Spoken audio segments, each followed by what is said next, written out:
Oh yeah, we did kind of just hop in. Well, I'll give For like a those of short you who don't introduction. know, BBG is like, one of the best Runeterra streamers, one of the most competitive players, definitely one of the guys you want to watch if you want to get better at the game.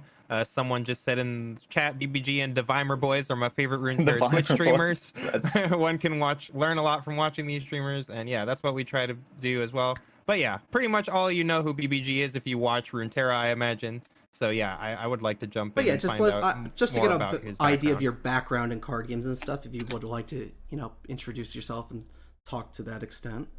how you made your way to Absolutely. Runeterra. Yeah, no, absolutely. I can give like a short overview of my streaming. So I started with Eternal. That was like really the first card game I played in any sort of competitive sense. I just got into it because of the draft format. I was like big into playing draft or arena in Hearthstone. Yeah. I didn't really enjoy the constructed element of it at all, but I enjoyed the arena format a lot, so I played a lot of that.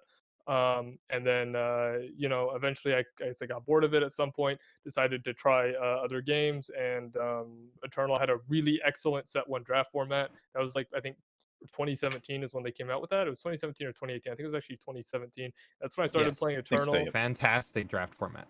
Yeah, and so I played a lot of that, and I just started. It was actually like how I got into playing Eternal Constructed was I wanted more coins to play draft with, and like you could actually get coins like extremely fast on ladder by playing like if there was a Bandit Queen aggro deck that would just farm ladder really hard, and so I just took a list of that and started playing on ladder.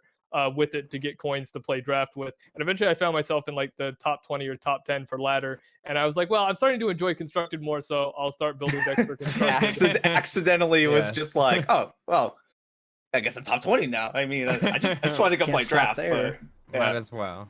Yeah, and so it was like as I played more and more, as I started to farm more and more stuff for draft, I was like, okay, well, I actually enjoy playing constructed, so I'll start making decks. And so I made some like Combre deck or something, and hit rank 1 with that, and I started to so I really enjoy the deck building aspect, and so I actually transitioned away. I haven't, didn't play draft nearly as much. I did still stream it a few times, but definitely transitioned more over the constructed side and started competing in the ETS, which are basically Eternal's version of Duels of Runeterra. It's the same thing. It's hosted on Saturday.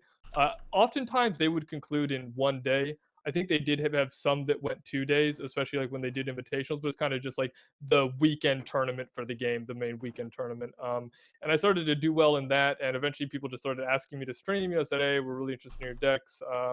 Would love it if you streamed, and so I decided to try it. And I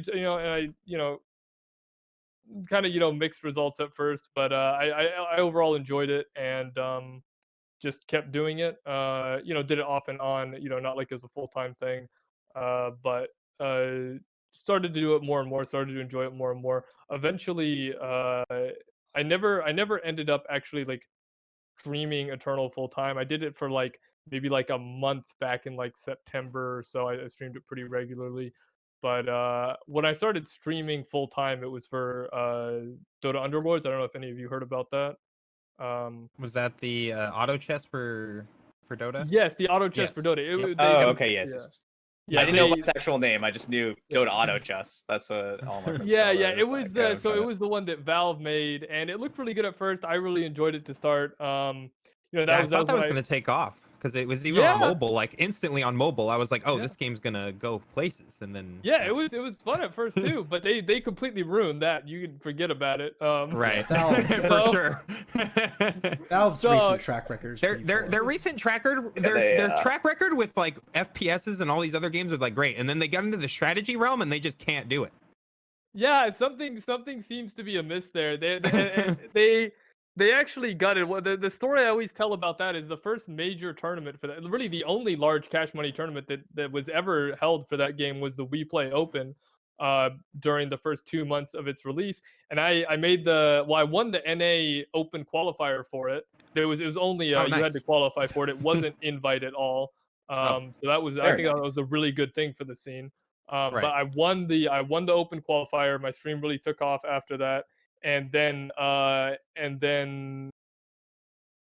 during the final lobby, basically, I made it out of the, I think I was it was like top half of the NA lobby, moved on, but then between the end of so this was like the absolute final lobby, top 8 of the tournament, right? They completely changed the whole game overnight. they just like made a balance patch in between the final lobbies of the tournament.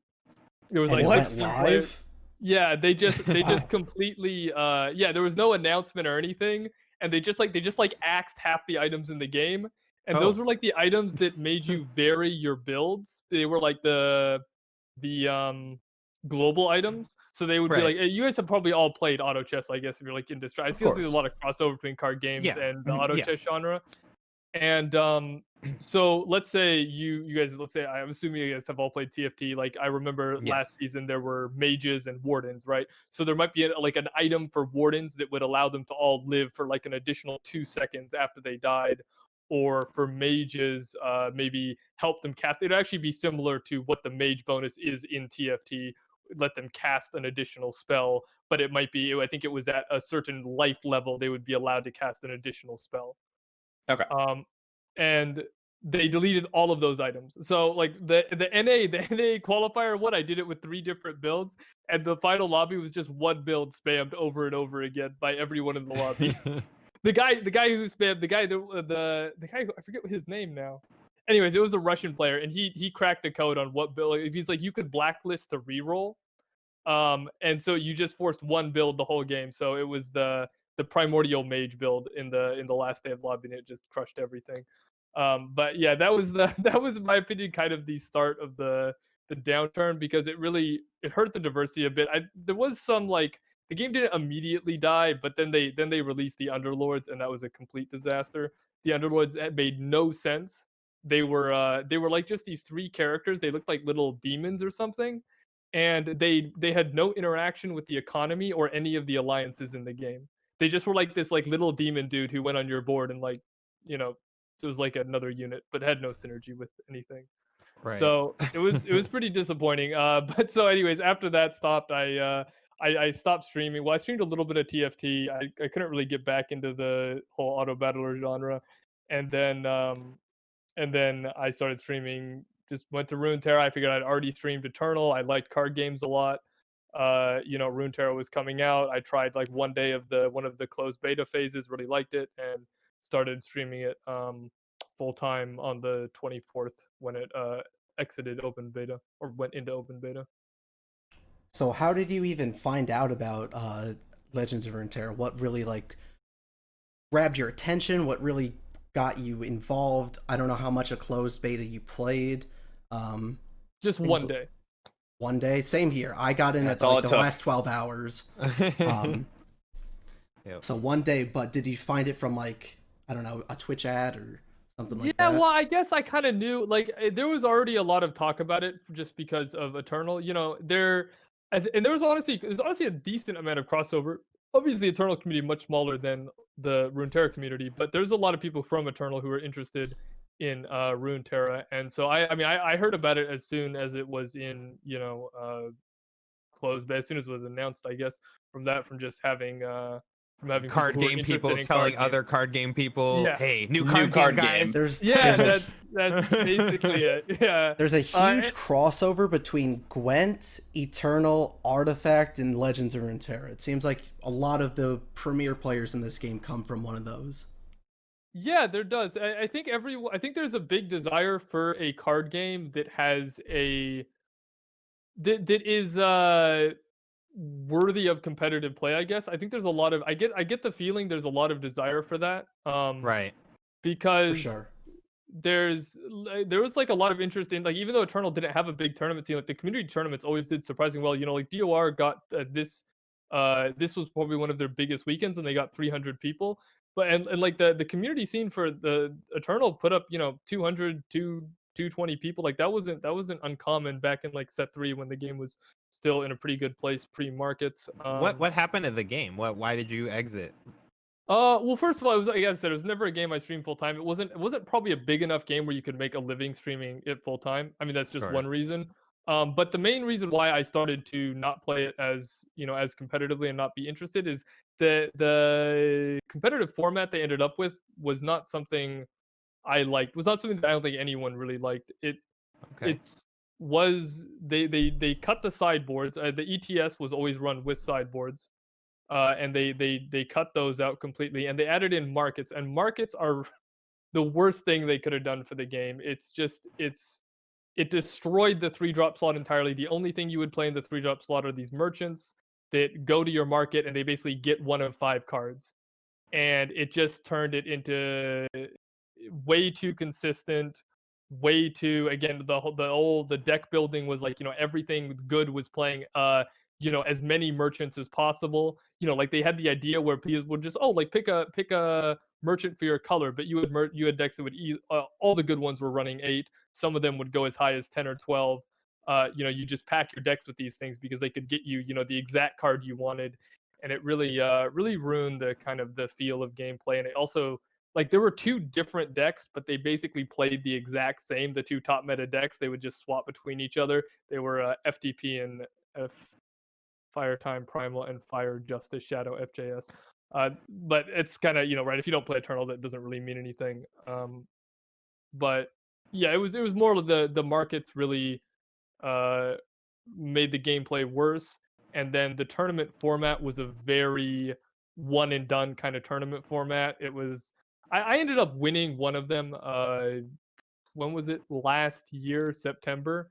I won one of their open tournaments, so I will play in the Worlds format for them. They host like a Worlds. They basically, there's like one tournament every month, and then those people go to Worlds if you win, and there's like a few other ways to qualify. But oh yeah, it's a huge prize pool too, right? It's like a 50K Epic card prize game, pool or something like what that Nick crushes at Epic card game. He runs that. Very, very small game. I have not been playing in a while, but they do the there's like a monthly tournament for anybody on like the digital app for like $500 like every month. But I don't think they have something announced for like their next big tournament, because Origins, last year they did the 10K, and then this year there's no Origins, that got canceled. So I don't know what they're doing with that one. But yeah, I remember seeing the Eternal had, like, it was like a $50,000 prize pool, right, for the world champion, or like $100,000 prize, something crazy. It was 100,000 last year and 50,000 this year, but they distributed. Okay, yeah. They're putting more money into the like monthly. They're running tournaments slightly more often and putting more money. Okay, into yeah. Those.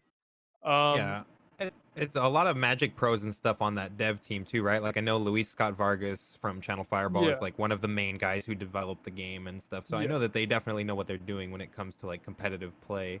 I just don't know how they or okay, well, no, I think a lot of companies are doing wrong.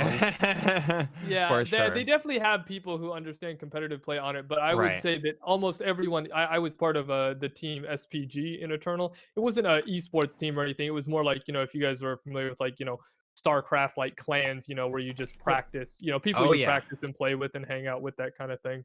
Yeah, we had paper card game teams. We have all been on different sponsored teams and things like that for sure.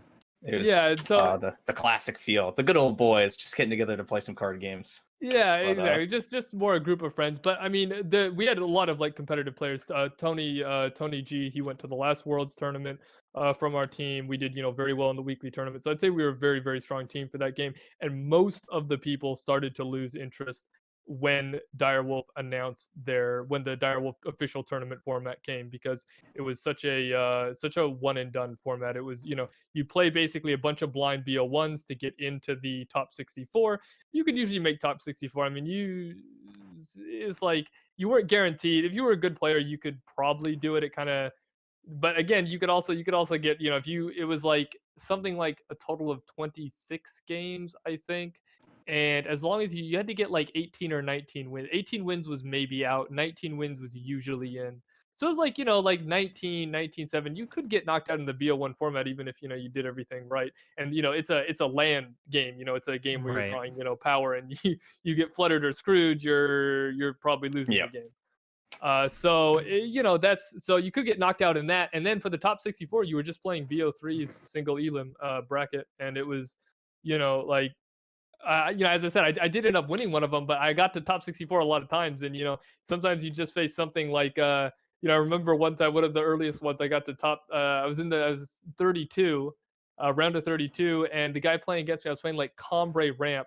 And, you guys probably understand what Ramp is. Yeah. And so I have a bunch of mana dorks that are like, X1s.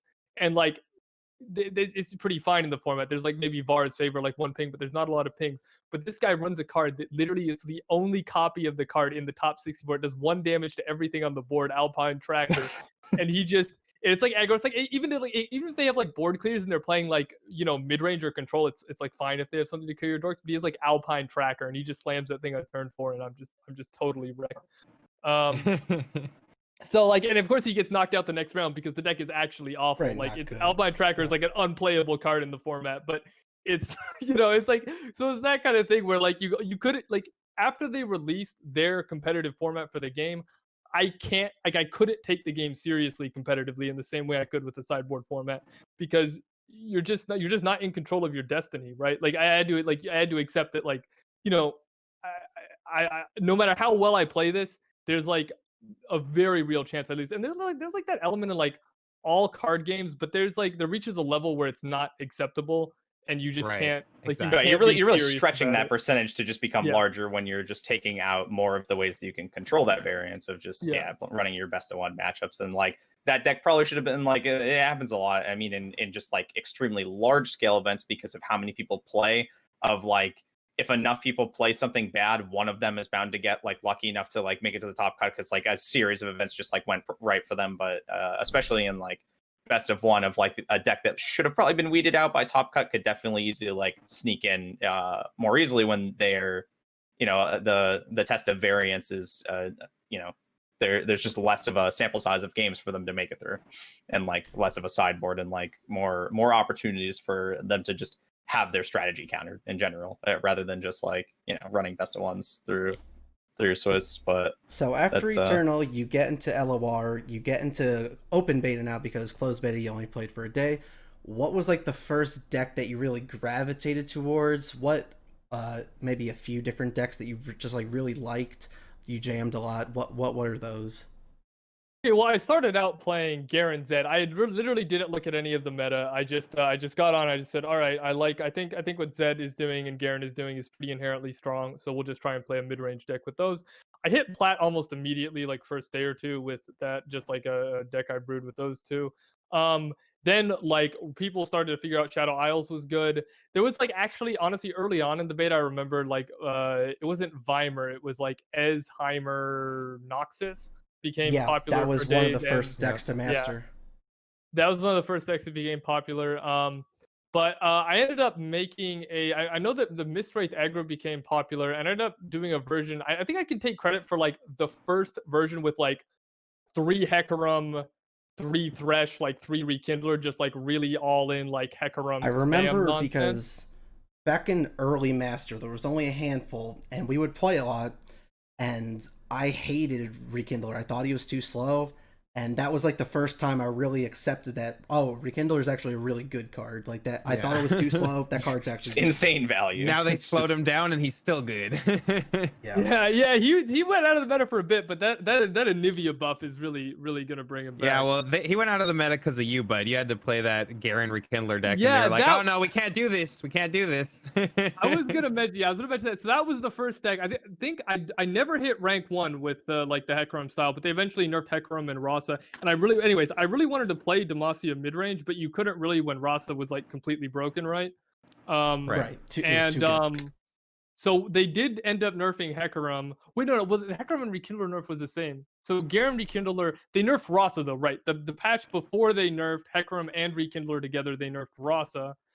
And after Rasa was nerfed, that's what allowed like Garen Rekindler to come into the meta. And that deck was fantastic. That was definitely the first deck I hit rank 1 with. It was I love playing that deck. Very, very enjoyable. Eventually they nerfed Garen. Honestly, I think when they nerfed Rekindler and Hecarim in the same patch, the Garen Rekindler deck was already beating Hecarim. And once I think the stronger version of the deck was actually without Rekindlers. I did very well on both the NA and EU ladder with once they nerfed Rekindler, right? Then the deck was just splashing denies, and that was maybe even more solid, right? Because you would cut like Cithria, you cut Rekindler for Cithria, and already in some matchups Cithria was better than Rekindler, and then you got to splash the denies, and that was pretty sweet. So yeah, against a lot of decks, it was just like, oh, one card just solves the whole matchup. That's nice. Yeah, that mid-range Demacia deck was definitely like the BBG deck for quite some time. Yeah, I was probably good for me it got nerfed, because I think people enjoy when I play different decks on my stream, and back when that deck was just the thing, it was just I just played that thing nonstop. So Right. Yeah, we I think I experienced remember a similar problem with Heimer, just with people get sick of Heimer. it. we're the Heimer stream, but sometimes people are just like, okay, guys, again. Like again. It's like, well, we think it's the best deck though. I mean, yeah, Day but it is. 18. We have it. I think for the Tempo Storm, we put it at rank 1. Braum Anivia might have something to say about that. that But deck is that's gonna good. there's gonna be like a mix between like Heimer, Ez Karma, Braum Anivia. I think coming up in the tier 1 meta because Ez Karma does quite well against Braum Anivia, Right. but I believe Ez Karma does consistently lose to Heimer. And then like Braum Anivia can beat Heimer, so it's gonna be a bit of a triangle there. I think coming up. Maybe with some sort of aggro kind of Yeah, thrown in. Noxus is definitely going to be in there. Yeah, Nox gonna be. I don't know. The Noxus decks always feel pretty inconsistent to me. I really don't enjoy playing a lot of like Noxus aggro. The games are fast, but I'm not convinced that the deck has the same power level as like the decks we just mentioned, like as Karma, Vimer, like Braum Right. Anivia. The Those ones decks that are like actually have true decision very, yeah. trees. Yeah, and Right. very consistent. Lot of draw, lot of place to make plays and stuff. But aggro is definitely strong right now. And Basilisk Rider is a scary card. I just I got second in the tournament to a Basilisk Rider deck in Game 5, so I Right. can't trash talk it too much. Right, for sure.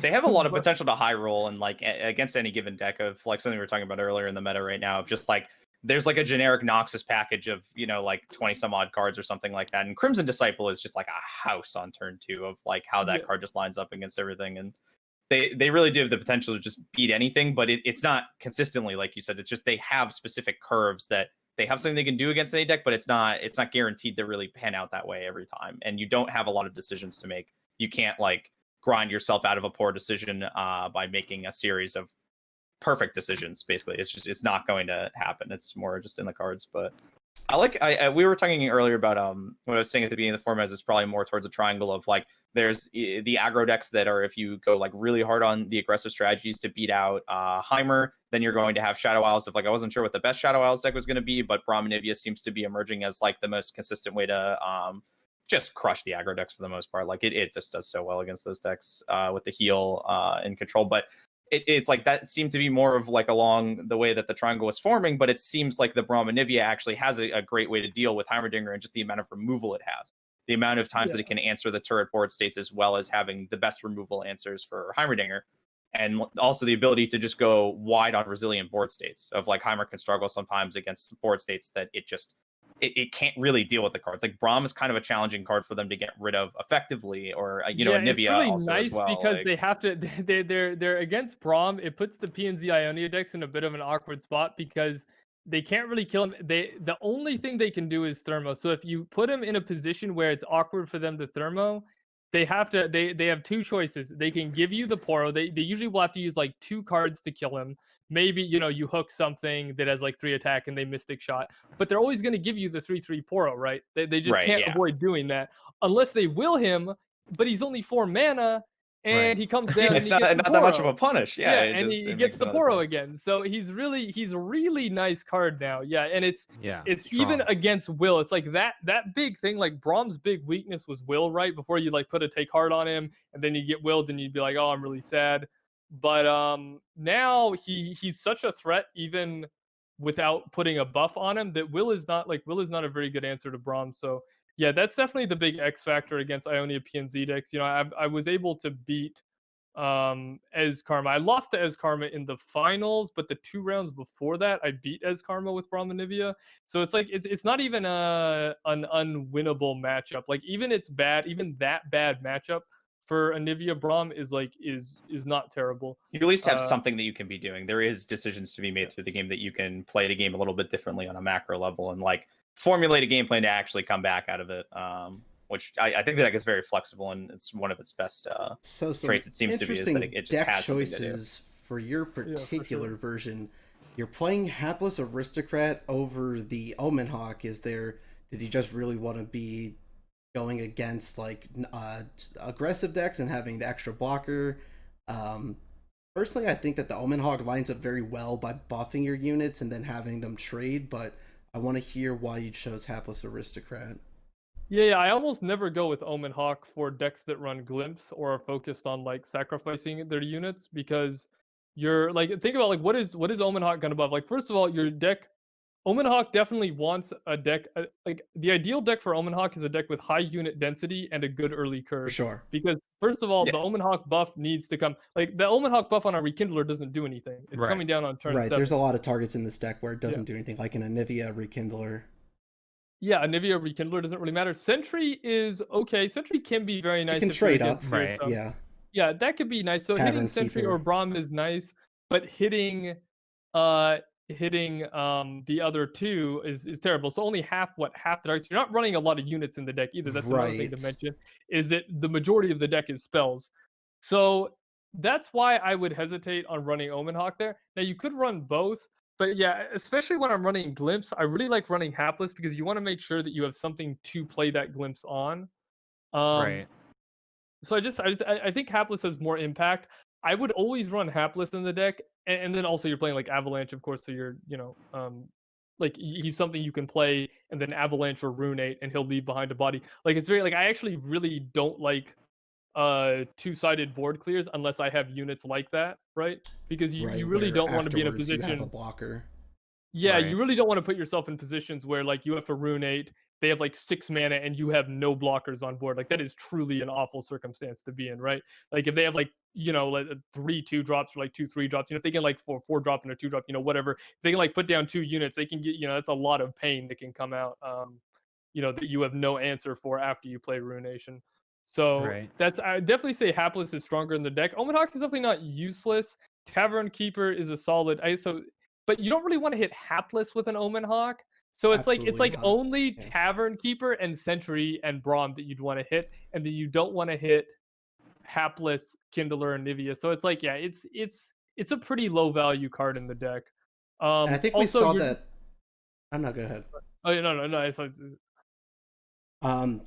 We saw it a lot previously with another Shadow Isles Frey version where I didn't like it in the Endure deck necessarily because there's just a lot of low value cards to be buffing, and I think a lot of people just really like Omen Hawk. And Omen Hawk, don't get me wrong, is a broken card. I hate that card, but very very Hate it. strongly. Yeah. yeah. But like when you're buffing things like a Curse Keeper or an Endure, it's not good. And so in that practice, I think it's not good. And I agree with you in this. I don't think it's that great in a deck like this. Yeah, I didn't play it in my version of Endure either. I played Hapless and Warden Spray, right? I needed a lot of gas for Crocolith, but Right. even in that deck I didn't want to even I didn't feel the need for Omen Hawk. It's important. I think that's important when deck building to consider. Like on the other hand, it's important to recognize when synergies are more important than like the general strength of the card. And it's like right there's a difference between, like there's synergies versus general strength and general strength versus synergies, and you have to know when one is on the other side. Like Omen Hawk's a generically powerful card, right? But on the other hand, it has some anti-synergy with a deck that's sacrificing stuff. So is it worth it to put that generically powerful card in a deck that is, that's going to be anti-synergy with it? And that's a hard decision to make deck building a lot of the time. But in the case of Omen Hawk, I think he's a little overvalued. I think he's a little too crammed into everything. Definitely. Definitely does for the weight. So we were talking about this earlier, though. We were looking at Maverick's list that he was playing on ladder, and we were weighing basically between like the Aristocrat and the Omen Hawk, and I think they're, I guess, like on a percentage basis of like what percent of the time it hits the more favorable outcome, and the fact that you get like 2 buffs. I did kind of like it in this deck, I guess, but I see the reasoning though of like you have triple Glimpse Beyond, you have triple Right. Avalanche, and then the double Ruination. But the divide for me was mostly that like Aristocrat, it seems like it helps you sustain to get to your late game better, but Omen Hawk can actually just help you a lot in dealing with the early game of like how much of a difference it can make of hitting Sentry and hitting Tavern Keeper, of now your 2/1 actually trades up, especially versus cards like, like Misfortune or like 3/3s or anything with 3 health between turn 2 and turn 4, and how it starts to line up, and kindly Tavern Keeper being a 4/4, Braum being a 2/6. But there is the Rekindler and the Anivia hit, which are just nothing, complete duds. Like it just does actually nothing. The Omen Hawk one is like basically a dud. It's pretty close to nothing. It can have impact, but I think it helps you trade on those board states of like slightly taller units. rather than the It white black does states. absolutely. It does give you, if you can hit the sentry with it, that is very, very nice if you're gonna go into like against Misfortune. I'd say like that's the main scenario. Like Misfortune brings a lot of pain to the deck if you don't have Braum. Now the thing is, if you draw Braum, the MF Sedge deck might as well concede. I don't think it's even possible to lose at that point unless Yeah, they Braum does just double like Fury. shit on all the aggro decks. Yeah. It's tough for them to beat that card. But So yeah, it's trading power versus sustainability, I guess, is like the main case to be made for either one. the one issue I have with Omen Hawk versus Hapless, and the reason, maybe the biggest reason why I would go with Hapless, is that Omen Hawk is one of the worst top decks in the entire game. Like when you're talking, like if you're taking the game late, like drawing this card late after game draw, yeah. Right. yeah, drawing this card like after even like turn 3 is like really, really not where you want to be. The chance that it's going to realize value and that value is going to be meaningful is like almost nothing. Whereas Hapless is quite a powerful draw for this deck late game. The double chump blocker, the glimpse fodder, the ability to live through avalanche ruination.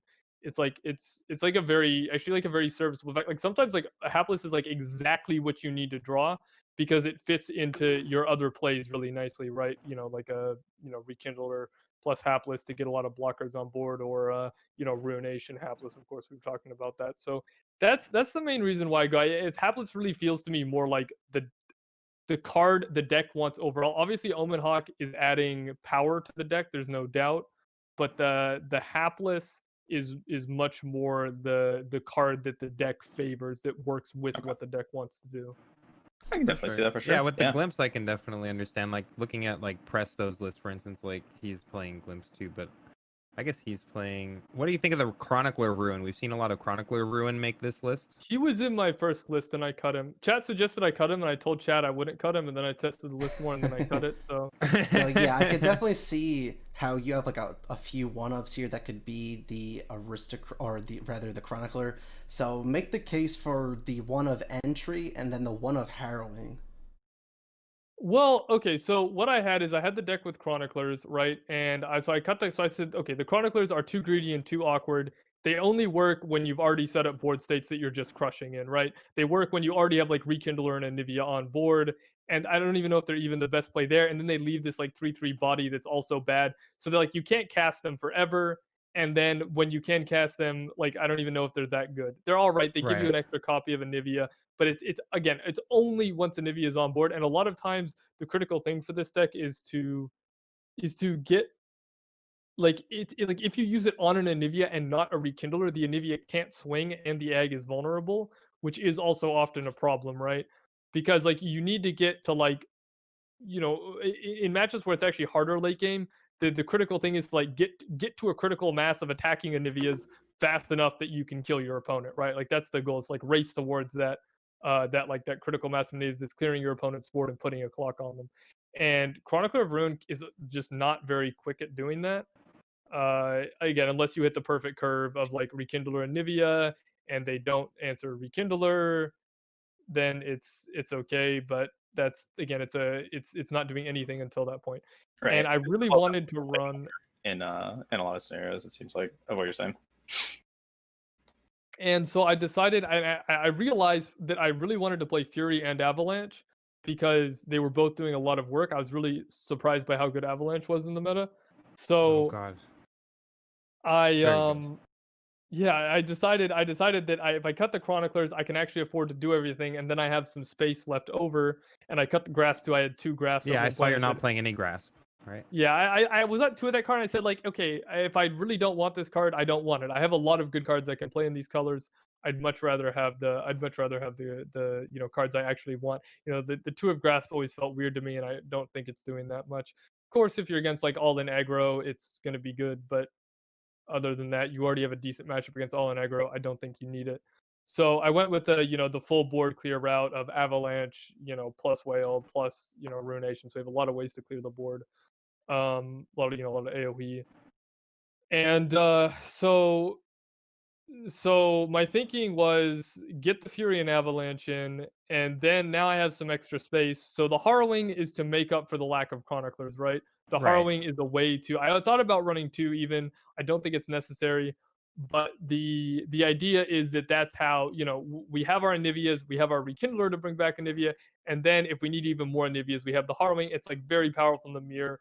it's even powerful. It let me win a matchup against Ez Karma because like they have to kill those Anivias, and then I think on round 9 it was maybe it was, I think it was exactly on round 10 I dropped Harrowing. There was a weird like thing with Harrowing because of like the level to unlevel. I should have gotten 4 Anivias. I ended up getting 3 Oh, Anivias from it though. Did you get? Was that the one where you got the Poro back? Yeah, that was the one I got. saw the that Poro on back, stream. yeah. I was like, what the hell just happened? Yeah, so apparently it was because the Anivia was in her unleveled state still when the Right. Harrowing was cast. Oh, So it's technically a 2-4, but you are already on round 10, so you would think that she'd be leveled, but she has to come into play to level up. Makes sense, but I didn't really, Sort of. it's not really something you understand immediately. right. But so anyways, but it still let me win the game because it gave me a bunch of Anivias Still on got round 3 10. Anivias. Right. Yeah, Still so very 3 good. Anivias for 1 card is pretty good. Yeah, very good. I'm yes. happy. Yeah, it's very decent value. It wasn't 4 though, darn it. So For it's sure. I do feel like it's doing the same thing Chronicler's doing, and it's just much higher power level. So I think it's right to cut the Chroniclers, and it frees up more space in the deck. And the Entreat is just because I had games where I just couldn't draw a champion to save my life, and I figured I have 1 space left in this deck. I might as well make it more consistent. Extra copy of a champion. Sure. Yeah, I was like, the deck is pretty anemic on units, and so when you don't draw your champs, like the deck really doesn't have a game plan. You really need to draw Braum or Anivia to activate your Rekindlers to just do anything in the game. You need a champion on board, like even against aggro. So Especially how crucial Braum is against specific matchups of just like this, like you said against MF, of just there's certain matchups where just a Braum that's all you need. The matchup's over, and just being able to get there faster with Entreat. As well as the fact that your champ spells in like Anivia too, even if it's an extra copy, is just like get Harsh Winds to my hand. That's a very reasonable Take Heart and Harsh Winds. Both of them are Yeah, just like, hey, yeah. these are good cards. Yeah, what you guys are saying is absolutely correct. That's one of the reasons why I valued Entreat here. Is it usually because of Rekindler, you're keeping your champs on the board, right?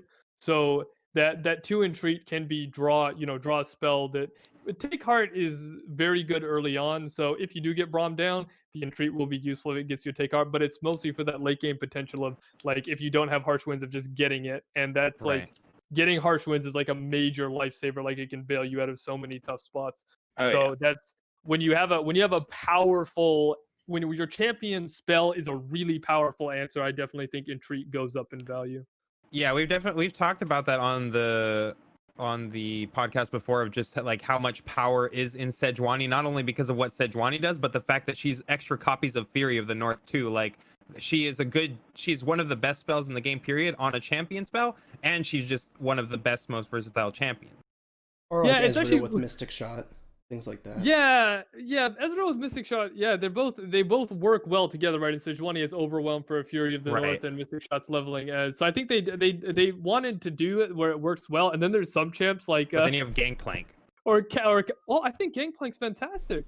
Do you think Gangplank I turning? love his Do you champ think? Spell. Yeah, I mean, I it's a love good Parlay. spell, but I just feel like my 5 mana mid-range threat turning into a 1 mana deal 1 ping is just like, oh. It does feel a little underwhelming. I like it for it helps him level up, which I like. So it does. It stays with that theme. I feel like I'd rather have it be more barrels or something, like the double barrel spell. It's not a bad card, right? When my 5 mana champion turns into freaking Parlay. A 1 mana card, right?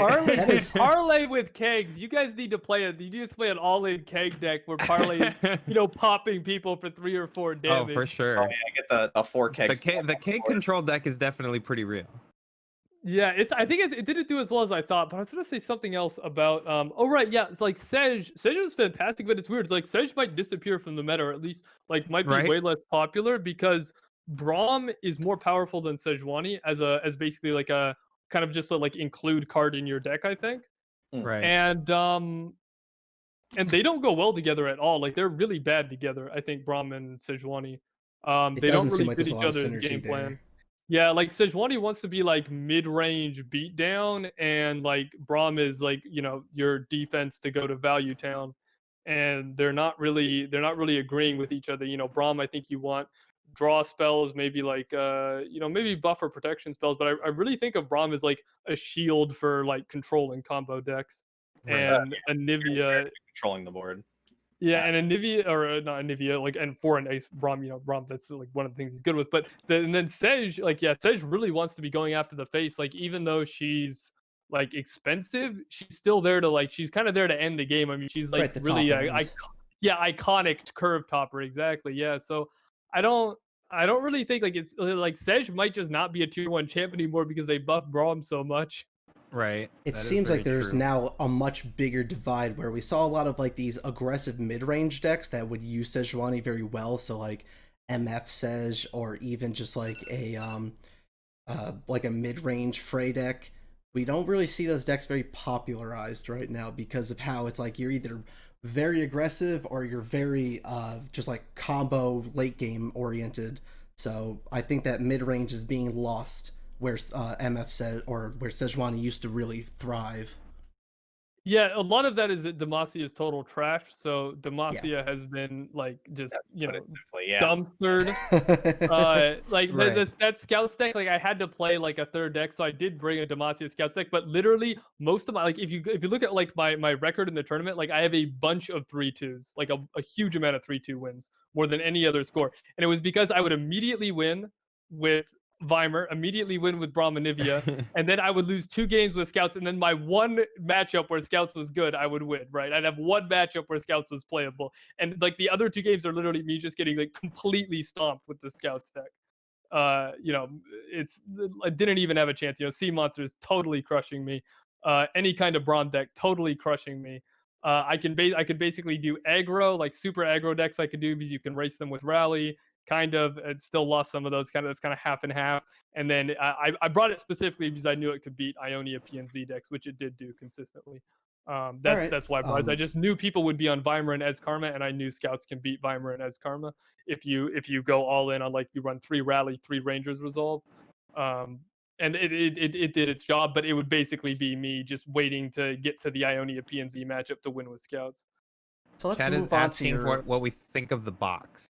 Many people asking what BBG I put my thinks opinion about the box. I want my cards, so that's why I talked before about how I liked Avalanche. I want to affect the board in front of me, not this board that may happen or a situation that may happen in the future. I need to affect what's right in front of me, and that's why I like the Avalanche. Yeah, Box is really a card that you can't main deck, in my opinion. It's just the fact that it is literally just does nothing in so many scenarios is too much of a drawback. I love Thresh. Thresh is one of my favorite champs. I hope maybe he'll get a small buff eventually. Get up there with Braum levels of Does he Thresh. need a buff? 7 health. He's pretty good. 7 health. Give him He's 7 health. pretty good. People have always thought he's a little weaker. A lot of times people will ask me why I'm playing Thresh, and he's secretly like this fantastic. He's really champion. good. Yeah, he's very good. But yeah, and so he's wait, no, what was I gonna say? Oh right, box. He is the box. That's what I was gonna say. Right. He is the box. Yes. Now him being the box is fantastic because then the box is either There's the a lot of box champ or a spells Thresh. like that. Yeah, I mean, it's a very situational spell, but it's okay if he can become a champion. Like if it's the box when you and need a it, unit. you can play yourself in that situation where you have access to the box. Very similar to Heimer, where you probably wouldn't want to play what's Vi's spell again, the Vault Breaker, but in situations Vault Breaker gets you lethal. Yeah, or it generates like 50 elusive turrets, and your opponent wonders like what they're doing with their life. Oh, we've done that plenty of times. We see 2 Vis in our hand, and then turn 10's rolling around. And you're like, well, this deck doesn't really have a response. How about we just kill him with 1 card? Feels good. All right, 20. There you go. So let's talk about your Heimer deck. It's pretty solid in terms of just like... absolute stock. I think that deck hasn't changed. I'm pretty sure Navi. Yeah, this is definitely your White Bread World Heimer deck. Laws of the Dragon. So we are not fans of Laws of the Dragon. I think this card is not that great. I like it in more of like an aggressive practice where you would just turbo it out and go wide with an attack, or it is interesting sometimes to use clauses like a blocker. Sometimes like, oh, I play a burst, 2 burst spells and have blockers now, but in general, pretty low value card. What do you think of Chempunk? Yes, we always defend Chempunk versus Claws of the Dragon in this deck forever. and we never really have outside opinions. Outside of All right, well, we have our stream, which we've shown our chat many times. Like, hey, look at all this value we're getting off this card. If this was claws, it would just be not a good card. But we have had good moments with the claws as well in the early builds. So definitely interested to hear your opinion. Now, yeah, Chempunk was what was run pre-Rising Tides, right? There was 3 Chempunk. Oh, for sure. Yes, three for sure. But now I like Claws of the Dragon more. The reason for me preferring Claws of the Dragon is you can activate it very easily, so it's a good option play. You can always play it as a 3/2. Chempunk, yeah, Chempunk can be unblocked, but at the end of the day, I don't think you need your opponent's spells in that deck. And so there's a follow-up, Zach. I'll let you finish. Right. Yeah. I don't think so. It does force your opponent to block, which is nice. But I find that usually your opponent is willing to block a 3/2. Like 3/2s are not very durable, and I never want to be using my protection spells on that thing. So that's the clause. So like if you're playing it on 3/2 and it's getting blocked trading, it's the same thing as Chempunk. Right. If it goes past that though, I think if it goes past turn 2, every turn past turn 2, clauses gets additional value. Because the ability to ambush it, that Heimer deck, if it doesn't lose on tempo, like I don't know what it's losing on. Like it's such an insane, like to be able to like double Mystic Shot and like play a 3/2 for free is like nuts. You know, it's right, just, but, like it's but after the double changing. Mystic Shot, right, you're also getting 2 turrets in your hand that like this card now clogs the board. It kind of just does the same thing where you said with where it was just kind of with the Anivia deck, right, where you were saying where you had the 3/3 just kind of sitting there. Like this is just kind of the same thing. It's like I'd rather have turrets than this card come out of my hand. I think if you're ever in that position, you're fine. Like I'm thinking like when I'm talking like double Mystic Shot or like flash into something else, like I'm talking like turn 3, turn 4. Like I think if you are in that position where you have turrets in your hand, like I don't even care if like I straight up burn it. Like it doesn't matter at that point, right? Like if I have Heimer on the board and my board's full of turrets, like I'm just like I don't like you can burn multiple cards at that point. I mean, right, it's not a stupid value. Yeah, sure. like I'm fine burning my cards. I want to win the games where like my opponent went 1, 2, 3, and I need to hold on, right? Like it's right. But do you feel like playing 2 flash spells on 1, 2, 3 versus just playing a 2-drop? Like Chempunk's going to do the same thing in that scenario. No. Like if you go, there's like a good game. Like so if you go, so like let's say your opponent is like curving out, and on turn 3 you need to defend yourself. Well, so if you played Chempunk, then let's say you're gonna go like Mystic Shot into Thermo because they didn't open attack or something, right? Well, like you wouldn't be able to play Chempunk in that scenario, right? Like if you had played Chempunk, like you would be down 2 mana. Right. Or like you want to play saying. Mystic Shot, get excited, right? Like you could on turn 3, you have 6 mana, you can Mystic Shot, get excited, and get a 3/2, and that like completely can stonewall all their aggro, right? Or you could even just drop like I guess you could drop flash, but then it's kind of mana neutral at that point. Maybe you would yeah, well it doesn't matter with flash, but usually you would play like 2 damage spells, right, to get the ambush in on turn 3 or 4. So right. The fact that it can ambush is also pretty relevant though with flash, right? That doesn't matter as much for mana. Yeah, it's like play for sure as a blocker. Yeah, burst speed blockers really mess up aggro decks. Like they think they have lethal, and then they can't really play around. Like it's impossible to play around that. Like they just have to attack, and like if you have it, you have it. You know, like their Crimson Disciple, it just dies to the 3/2 blocker, right? Right. Right. It does the same thing though with Chempunk. I just feel like let me go ahead and right. No. Right. It's not free. Right. So the other big argument though that we make a lot of the time is that like, okay, so like in certain matchups though, like it's actually just crushing how much value you can get out of the spell, but that's an afterthought. But the other thing too is that against the more aggressive matchups, the majority of the time you have to play your Claws of the Dragon out for 2 mana, I think, unless your hand just really comes together in a way that 2 spells is a lot more manageable than like playing flashes doesn't feel great to have to do. And a lot of times Claws of the Dragon is a 2 mana 3/2 is what we were finding, but then you could attack with Claws of the Dragon and your opponent just doesn't block. They're like, yeah, I just take 3. And then they go to a future turn where they have something like they can play. There's a multitude of ways that they can just get a value trade on the card with the more aggressive decks, or like even challenge it away, or there's a lot of ways that it doesn't end up doing what it's supposed to do. When you just play it out early, it gets a block in, but it's not in the way that you want it to. Chempunk, though, when you're playing it on 2 and then attacking, your opponent just force a trade like right there. Like if they have Crimson Disciple as their blocker, and that's it, like it's dead. They are just going to block with the card. And if they don't, then they're paying you off big. A lot of times of just getting any random card from opponent's deck. So a lot of times it just seems like the value of being able to force the trade. And then when we were looking at the scenarios of moving past the first few turns of the game, it just doesn't matter which of the cards that it is. It just doesn't seem to have like much of an impact. You just discard your Chempunk at that point. And your Claws of Dragon will sometimes pull itself out of your hand when you just need to discard for Get Excited or something along those lines. It just feels like it has very low impact outside of like specifically against let's say like Demacia. Like I feel like it's not even that good a lot of times when you're running up against the overwhelm units, but like it was just like, you just throw a body in the way as like life gain. It starts to feel more like a health potion than it is of like something that's really getting a trade out of the way when you get the burst speed blocker, depending on what stage of the game you have it at, of just getting you some sustain of just like you said, like kind of stonewalling a little bit, but it doesn't feel like it's really solving the issue at that stage of the game. It's more just delaying it, and hopefully then you get to your Heimer or something and stabilize through that. But just that ability to like force the trade, it was way too often that Claws of Dragon just had to be played as a 2-mana 3/2. You do play it a lot. Sorry, yeah. Going to what Nick said as well, just having to play that card as a 3-mana 3/2. I think we mentioned it on the last one, or I may have made the point, but it's just like if you play Claws and you attack with it, your opponent can just accept the 3, and they don't care. They don't have to use a removal spell on it or anything.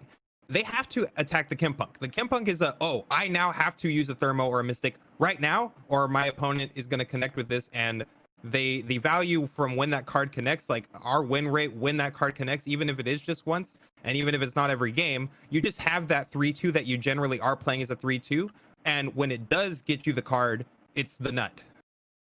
I guess the mirror is like a big one, and like the mirror is huge. It requires addressing, whereas a vanilla 3/2 does not. Yeah, I can buy that. I can buy that it does definitely requires you to do something. To be fair, guys, you guys probably know more about Viber than I do. Because I like hearing any I just wanted to know. I played a lot of Heimer in the past, different Heimer decks. I do quite like Heimer, but he's obviously an obscenely powerful champion. But I haven't done a lot of Vimer recently. It just was kind of such a like the list I'm using is like literally from almost 2 months ago at this point. Right, very standard.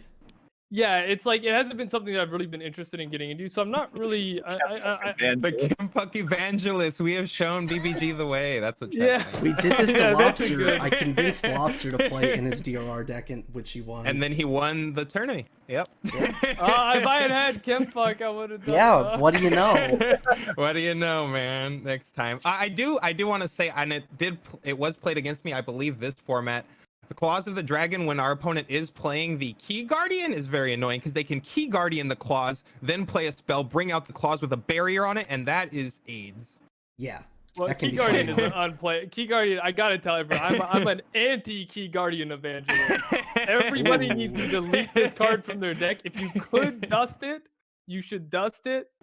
It's no deck should be playing this card, in my opinion. Wow. It's We played a one of it last format. I have since cut it this format, but I do think that the card I like the cycle in this deck. I think in general it's a pretty mediocre card. Yeah, but why do you feel so strongly about it? It just doesn't do anything. It's like a barrier last for 1 turn. That's all it takes for Heimer. For Heimer though, that's what you just need him to stick, right? Yeah, I mean, I got protection spells for Heimer. I mean, I guess it's an extra one, but like, a lot of times they got stuff, Culling Strike or Vengeance are going through it.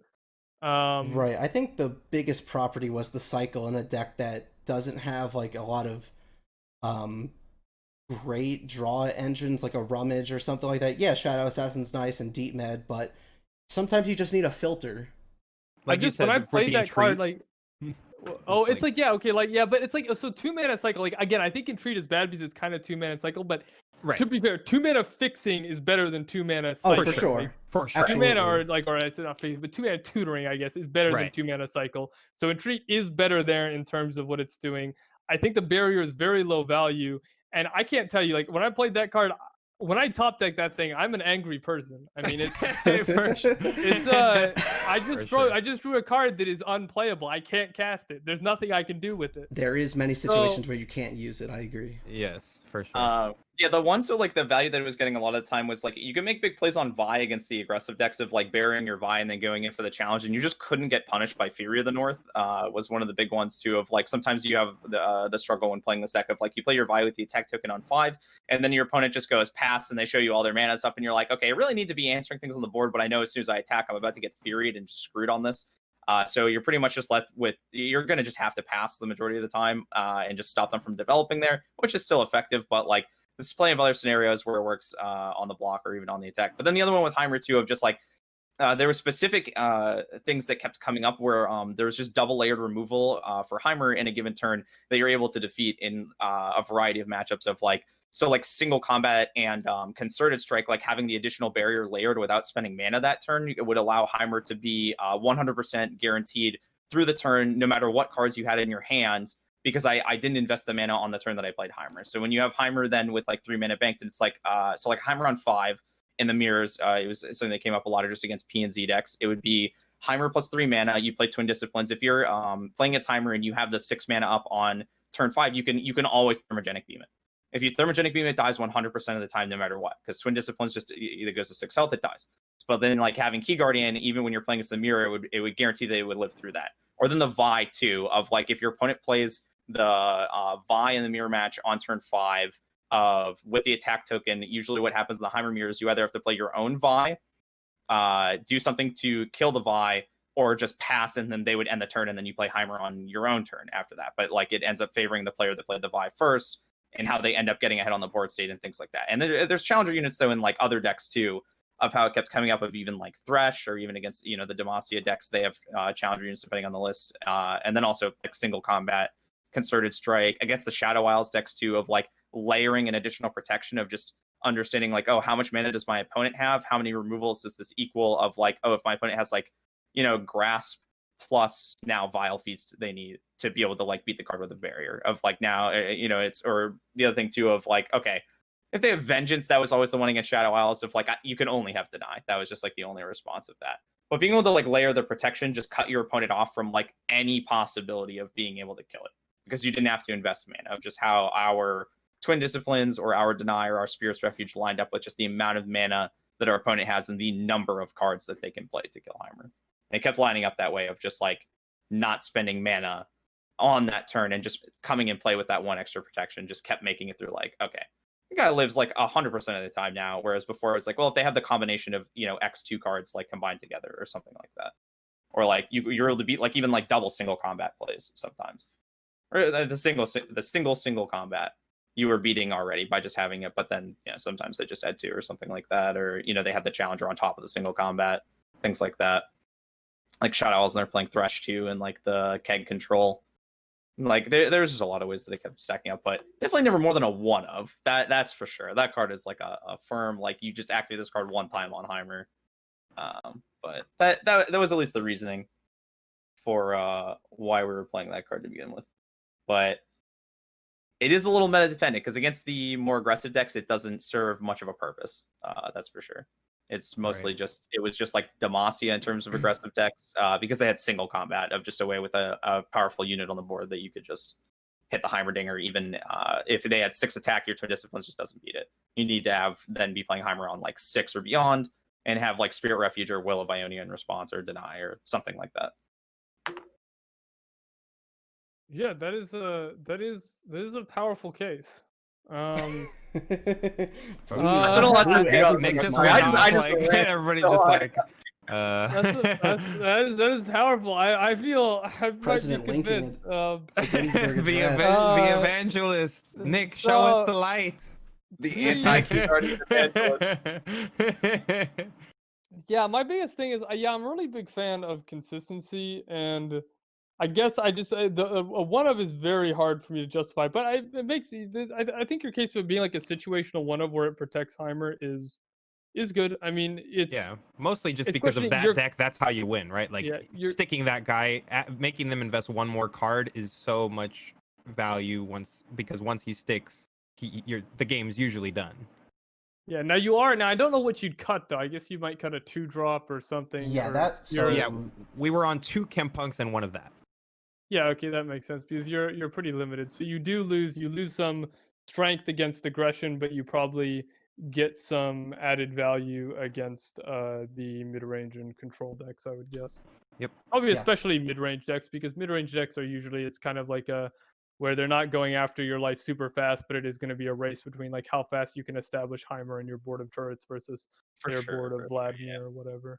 Sometimes against aggro, you find a way to like put it on your Chempunk and swing in, and they're just like, well, shit, I have to block this, and it's not actually getting blocked like with the barrier on it. Or like against Vi is like the way that you can like spin it versus the aggro, but Right, versus It's, aggro, sometimes you just a put it on a blocker right Chempunk and barrier. drop him, or put it Yeah. on a turret and drop it, and it's like, oh, I have a free block.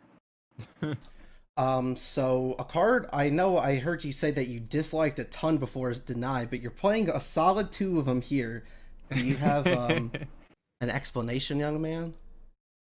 The explanation, when I take a list for a tournament, eventually I kind of get to a point where I'm intimately familiar. Like if the format goes on for a while, like intimately familiar with like every deck I'm gonna play in it. Like Right. before Rising Tides, that was the case where like I had kind of like my own tuned Spooky Karma, my own tuned like Ezdraven, and like I think the last deck I had was Garen Ash. Although that was because of the Bannerman nerf before that.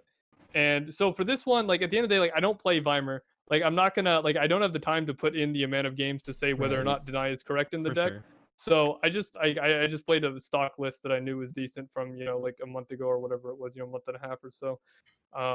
Just because it's a solid list, and I knew it was gonna like I basically busted out Weimer like game 1 every time and won with it. That was Right. my thing. Like it's just a busted Weimer. deck right now. yeah, it's Yeah. fucking Yeah, The deck is Yeah. gas. I think that Heimerdinger in general has just been like a tournament staple deck for quite some time now. Yeah, it's a question for PNs. Basically, you're gonna in this multi-region format, you're gonna play PNZ. It's not a weak region, and it's gonna be an Ez deck or it's gonna be a Heimer deck. I think the only exception to that was when Burn was like uber Burn, broken, right. right? Right. Yeah. I was actually gonna ask that of just like how you felt between Ez Karma and Heimer. I don't know if you felt strongly about either one or like one over the other. When we were talking to Maverick and Lobster as well, and like their whole group was testing a lot, and they felt a bit more confident in playing Karma Ezreal over Heimerdinger and just the consistency of the win condition. And that was pre this balance change, though. I believe I don't know if they've changed their mind on that. I mean, they I know that. No, I know Maverick well. I have tested with Lobster. I talked to me and Maverick talk a decent amount. Not as much as I like to. I don't have time to. It's like it's like I He's stream a busy for, man. Yeah, same. Yeah, we both. It's like I stream, like until 7 p.m., 7:30 my time usually, just about every day. I mean, normally I take Sundays off, but not today because of the tournament. So yeah, I don't have a lot of time to talk. But anyways, we talk when we can, and I know he loves Ez Karma. Yeah. Now, for my part, Ez Karma is a pretty technical deck. I got really comfortable playing. I think Ez decks are very technical in how you play them. I got extremely comfortable with Ezdraven. For the last tournament format, I really enjoyed playing that deck. I think I was very good on it. But it takes a while. Like Ez Karma, I know is like a different beast to as Draven, and I don't really want to bring a deck to a tournament that I'm not like very comfortable on.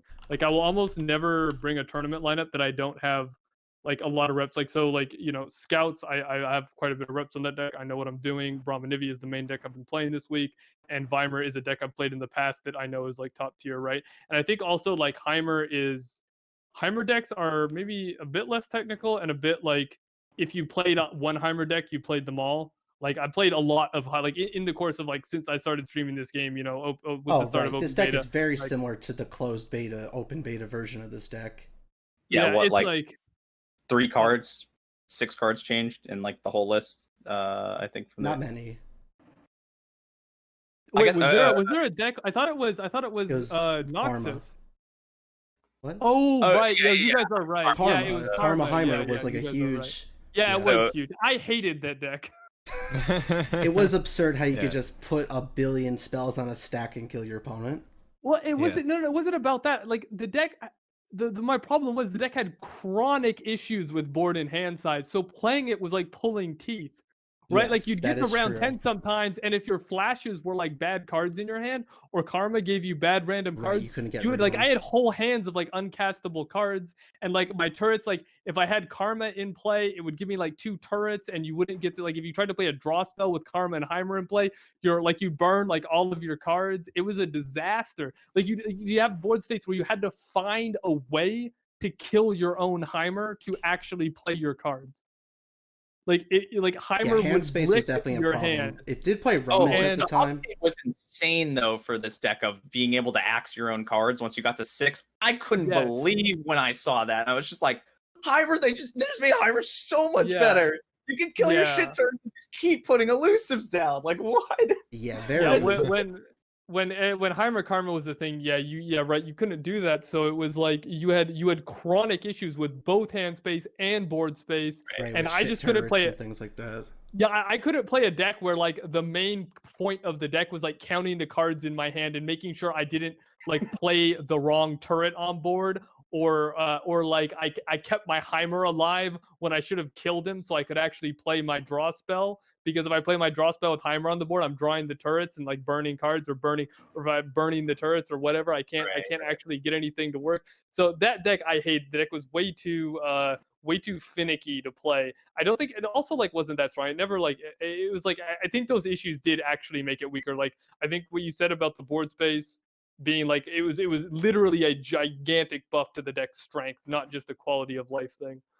Yeah. Yeah, I think they for struggled sure. against the old Karina control deck too. Was like the major downfall of like I think what was pushing it out of like in contention for like being one of the best decks. Or I think it was one of the best decks, but not like it couldn't be the best deck of just like how oppressive cards like Brood Awakening were for that deck. Like if you Right, and didn't two of the design a best Brood decks played Awakening, 3 you copies. couldn't deal with that at So 5 you had mana. Endure, and you also had Karina Control at the time.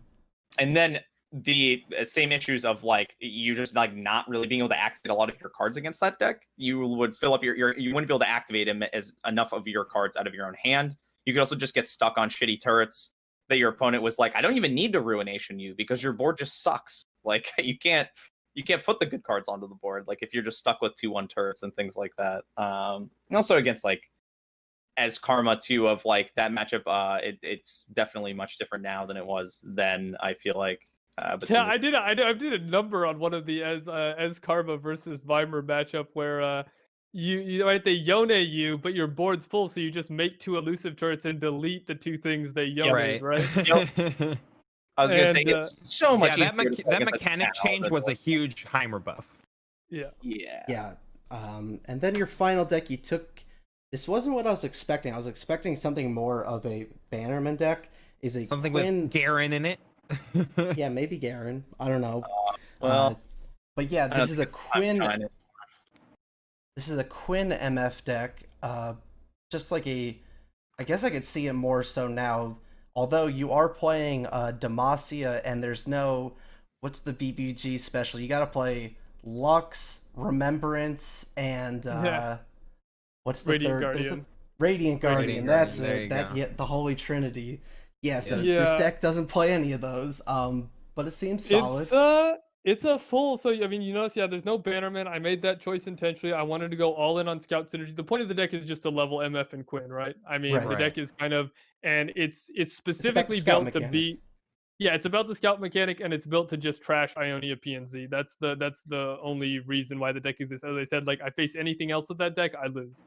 But yeah, Relentless I face Pursuit Ionia. is very annoying against Heimerdinger decks because a lot of those decks are about like oh, I can survive this attack and then next turn I'll pop off. But when you add that extra attack in, or even 2 extra attacks, it's like, well, fuck, my board's gone now because I had to block.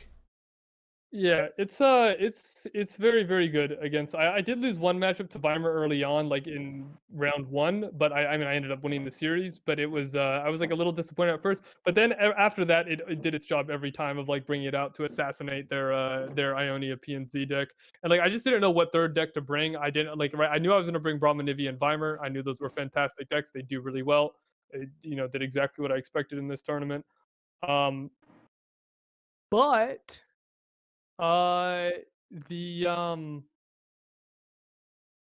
but then you're left with a third deck, right? I mean that's Right, the issue with that's- this format. You're left with yeah. you're left who's number Yep. 3. So, so for the number 3 decks, it's like, I had what? I had Bilgewater, Demacia, and Noxus. Noxus. And in those decks, I said, what's a deck that I don't think can get shut out? And that was the deck I chose. I wanted a deck that couldn't get 3-0'd by like all 3 of their decks. Right, the counter And sweep. so I said, the Scouts deck, this deck can beat Ionia PNZ. Everyone will bring Ionia PNZ. Let's bring this deck. Right. That was, Did you consider like a Noxus Bilgewater aggro at all? As like I did. I talked about. I was doing the like. I actually have to write it after this, but there's a we did a meeting, right? I work on Tempo Storm's meta snapshot. I get Right. to talk to some good people there, and some of them actually were talking about like the GP MF Bilgewater Noxus thing. And I Right. did consider bringing that. I didn't think it could beat Ionia PNZ though. It might have been more solid than Scouts. I mean, Scouts was absolute garbage except for Ionia PNZ. Really, I mean, I think it won. I think it won one like Scouts mirror, but it didn't really do anything except win that matchup. So maybe it was just as I said, like I've learned that I want to bring a list that I know how it works. Right. And I knew how Scouts, out of the list that I understood and had games with, that I felt that was the deck that couldn't get shut out. So I decided to bring. I've been kind of wanting to bring Scouts for a while in a tournament setting, and so I decided to try it this time. And I don't think I'd do it again, but it can beat Ionia PNZ. Yeah. Well, sometimes it's all you need. Yeah.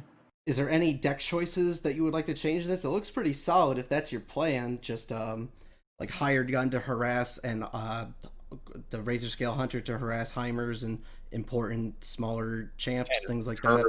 Incredibly quickly, and then the rallies, the Scouts are just applying more pressure than they can keep up with, and just killing them before they get to that stage of the game. Right. Yeah. That was the exact point. Like the vulnerable, I wasn't sure about running the vulnerable. I wasn't sure I'd run Razor Scale. That 4/4 for 5 is brutal.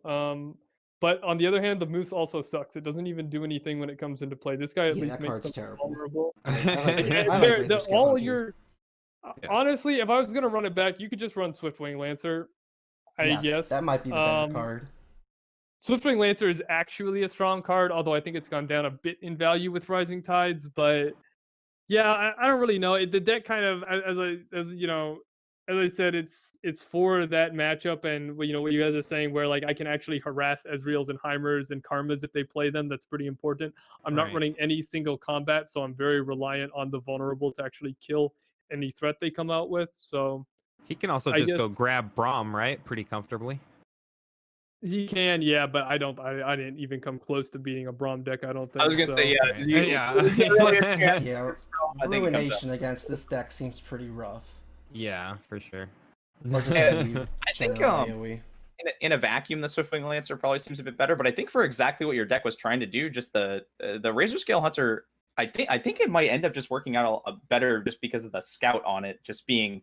I think you just want to be as oppressive as you can as fast as possible against those decks and just not really get to that stage of the game. And against those decks specifically, I mean, even if it gets Will of Ionia, it still does the challenger requirement of like giving vulnerable and then using a Scout attack and then using it again. Right, that instant so it lines up a bit better against that, as well as just being able to push 8 damage as opposed to 5 if you're just end up going face that turn. Like especially just like overutilizing like you have all these Scouts. So like I'm with it. I think if the strategy is to beat Ionia PNZ, I'm very on board with the Razor Scale, but definitely feels weak in comparison to the rest of what the deck has going on for it, I would say. Right. Yeah, I kind of did. This is kind of like you type Scout into the keyword search and you start going down the list. I mean, for sure. Three of those, and there we go. Yeah, that's the deck. Yeah, it's I do think Razor Scale. I agree. Yeah, the points you made there, I think 100% right. The Razor Scale for what I was wanting to do with Ionia PNZ. I foolishly went in thinking I knew this could deal with PNZ, but I'm like, hey, it's a fast deck. I might curve out and hit a nice rally and beat something that isn't. But no, if they brought a Braum deck, a Demacia deck, a Sea Monsters deck, whatever it was, it just crushed me. So it's it did. I had hopes for it to do more than just be a specific like assassin deck, but it wasn't. So it did. I'm glad. I guess I could say that I'm glad I didn't try to win any of those matchups. Like I didn't tech more and be like, oh, maybe I should run an unyielding spirit, or maybe I should, have something, maybe riposte to deal more with the mid-range trading or something. Because I was not winning any of those matchups. It wasn't even remotely close. And then for the person who won, was there any specific deck in his lineup that you liked, or was there a deck in the tournament that you liked that maybe a lot of people aren't playing?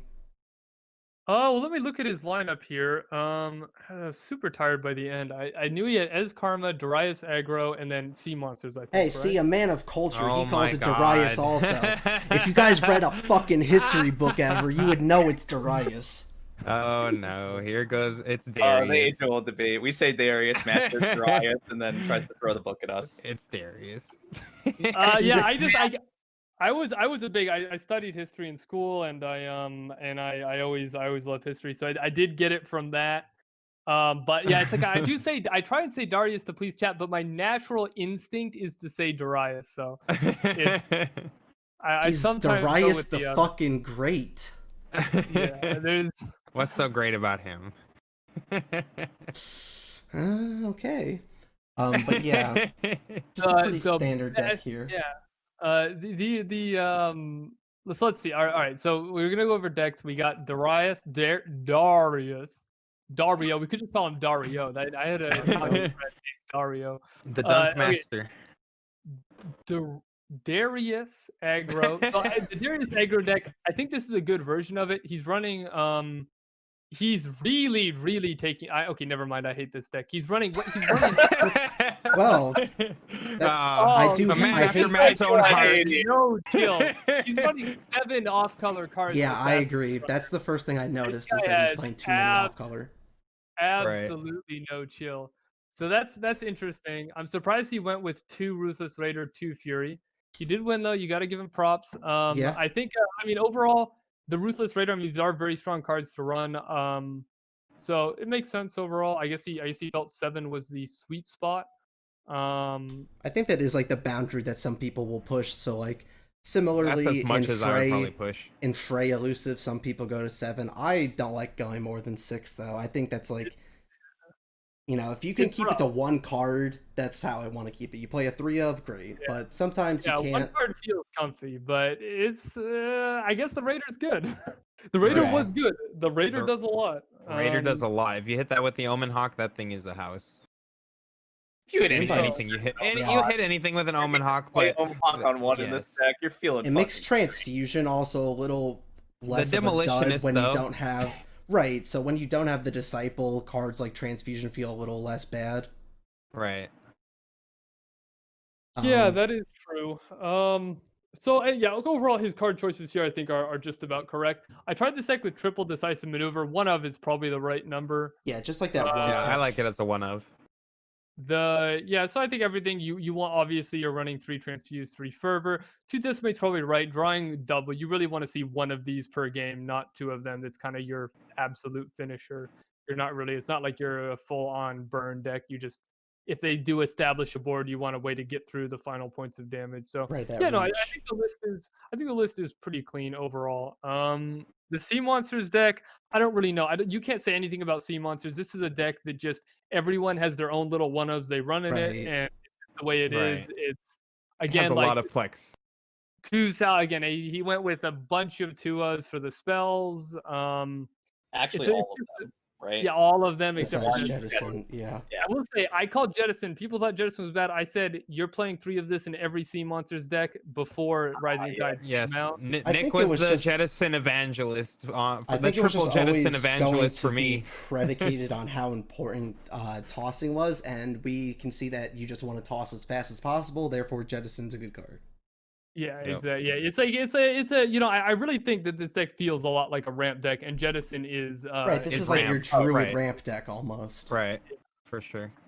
So it's honestly, I don't think there's much you can say. Again, a lot of these 1 or 2-ofs don't matter because the question is, does it execute its game plan going deep on turn 5 or Right. 6?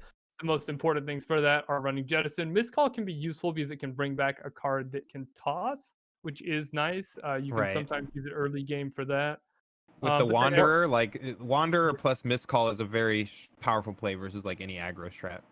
Yeah, it's I think this is, overall solid list. Again, I don't know, like Two of Grass, Two of Whale, that's a little weird. But again, this Yeah, is a you list. would A lot think of that weird you'd commit team to monsters one. lists, and a lot of it is kind of extraneous to whether or not it wins. The core game plan are the toss cards and the sea monsters, and you kind of put in whatever makes you feel, comfy past that. Wow. For sure. Yeah.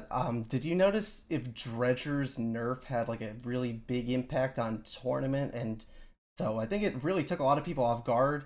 Something that really comes up a lot in terms of nerfs is even if a card's not incredibly broken, Riot doesn't like when a card works in a way they didn't intend it to, and Dredgers became like a really aggressive card. It added a facet to sea monsters where you would go like, oh, I go Dredgers, Gun, Wanderer, Jaw Hunters, and then like you just curve out and crush decks sometimes. So they didn't like that, and that's why they changed it to a 1/1. Do you think that had a big impact in terms of tournament play? Uh, I think it overall did not have a huge impact. There definitely are, sea monsters potentially, especially if you go like I saw Prismat going with Petty Officer. Like if you went for one with like Really? really good early curve, then yeah, that 2/1 can get in 4 points of damage or whatever. That's Oh no, tough. for sure. Dredgers Right. was great before. Yeah, great card. So it's not, at the end of the day though, sea monsters usually winning with the big swings of the sea monsters. So I think the impact is marginal. Probably most felt if you actually do have like a double dredgers opener or something. You might be applying less Right. pressure than you should, or you would have. But I mean, overall, I think that I'm fine with the nerf because this card should not be, one of the, just this critical card that massively accelerates the game plan of the deep deck and also like trades with your two On a drop deck. stick, right? Yeah, I was gonna say the trading power seemed like a big drawback for the deck of like not even just like how much damage it push, but like it can't like trade with like 3/2s anymore, which Yes. seems like it's Right, like it could why does trade with Genesis 3 cost drops 4 sometimes. and this tosses 3 and also gives me a 2/1 body? Like that just seems like a bit of a big gap between those two cards for tossing one less. But Right. Yeah, at the end of the day, the beating down with drug dredgers was never part of the game plan. The trading with it is definitely matters. So I suppose if I was playing, like, I would say that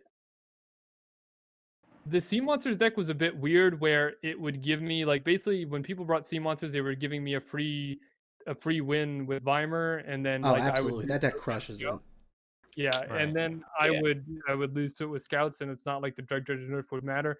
If somebody actually was playing, like if I had brought Sea Monsters, I probably would notice the nerf more because I would have to play against like mid-range Demacia or like maybe aggro of some kind, and then not be able to trade the way I could, maybe not be able to take a Crimson Disciple down to 1 HP where I can actually Vile Feast it or something like that, or just block their I don't know, Iron Ballista and then Vile Feast. I'm not sure, but you get the idea. Right, like that It's, For extra. sure.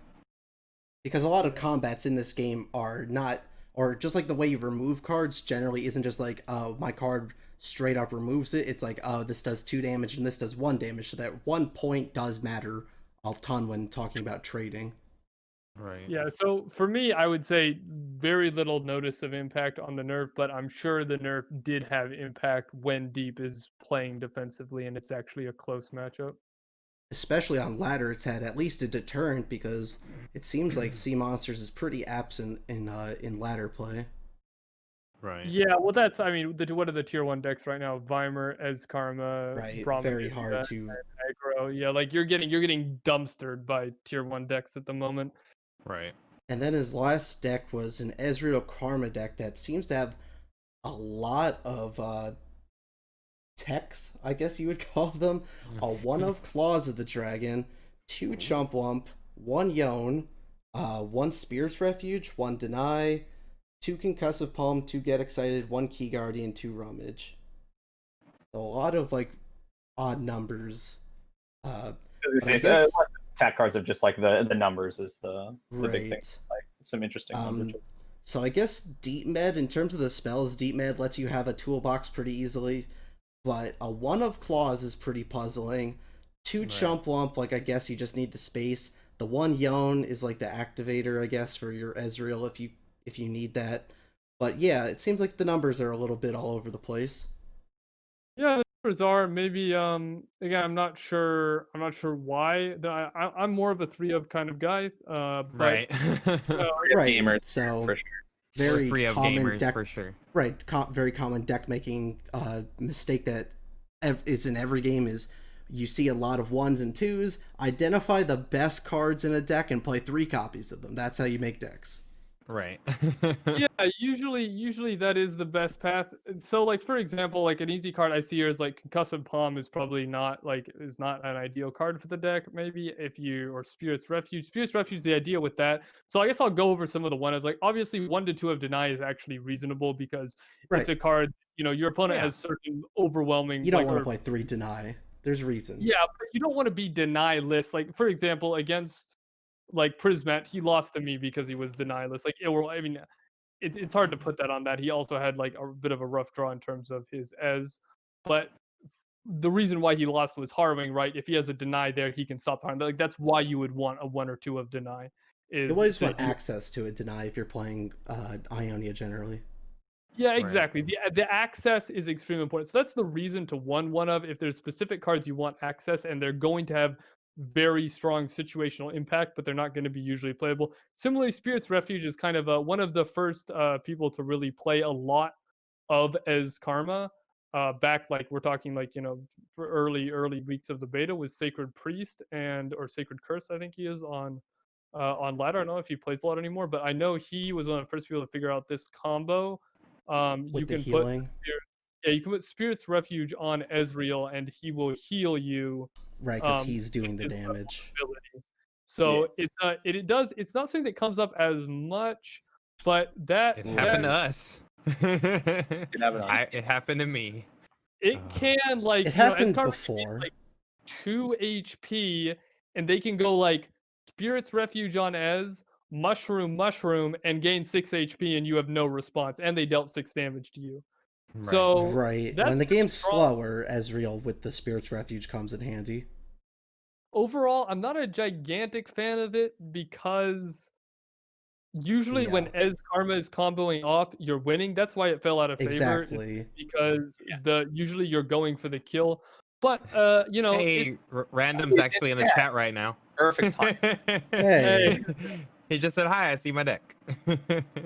Yeah, we're actually asking about some of your choices here and your numbers as one ofs. If you have any clarification on some of these things, we're questioning like the one of Deny. In this list in particular, like one of Claws, just trying to see where your head's at with some of these decisions. 1 Spirit Refuge and 1 Key Guardian, I think would be like the ones that would be the ones that I would like to hear the reasoning for, I guess. This one clause is really sticking out to me. Yeah, that I would say is probably the most puzzling of the 3. Like I get the 1 Key Guardian. I don't think there's ever been a deck that wants to play more than 1 Key Guardian. It's a card that you almost like never want to see, but if you ever did need it, you would only ever want to play 1 in a single game. So that's why I understand a 1 of Key Guardian. Even just like the spells in general, I understand that you can take a toolbox approach with the deep meta as I talked about earlier, but the 1 clause is just why. One of are better in tournament because your opponent doesn't know what to play around. So I do agree with that, but I don't know if like Deny is like a really big one of like that one it makes a lot of sense even outside of tournament format, but also in tournament format too, of just being like you have to respect the Deny if it's in the deck and not just get blown out if like you're banking on a big play like a Ruination or a Harrowing, and then like a Deny just makes you lose, or like an Atrocity play where it's just like, oh, like Deny and I instantly lose the game here or something like that. They might have to reconsider. But I think something like Spirit's Refuge isn't something where like I'm even if I know you have it, I don't think it would ever alter the way that I would play the game really. That card in specific, and also like Claws of the Dragon. If you have 1, I'll just disrespect it every time for the most part. And if it gets me on like a flash 3/2 on like the one of, as long as it's not like I instantly lose to the game to this, which I don't think Claws of the Dragon ever puts you in a position where it's I like. would say in tournament mode, you're really playing your percentages a lot. Like you disrespect 1-ofs generally. Spirit's Refuge was actually considering playing a second copy instead of the Claw. Okay, how did the Spirit's Refuge perform for you overall? So like we know the combo with Ezreal, but were you playing Spirit's Refuge a lot on just random cards like Chump Wump just to like give you a burst of HP in the mid game against some of these more aggressive like burn decks maybe, or was it purely just like you were just playing this card on Ezreal or like as protection or something? Yeah, I believe I did mention early on when we were kind of looking at tournament format, and I saw that it was open deck list, and I saw a lot of one-ofs. I remember us just talking about like, oh yeah, like I do see the merit to, hey, well, my opponent knows I have these cards, unlike on ladder, right? So they do have to respect them to a certain point. But as Matt said, I feel like when it's so many one-ofs, it's just like there is a point where you just can't respect. And of course, you can catch your opponent with those things, which in a tournament format can be good. But I think ultimately I'm more of, as we said, I'm more of a 3-of man, just playing my percentages.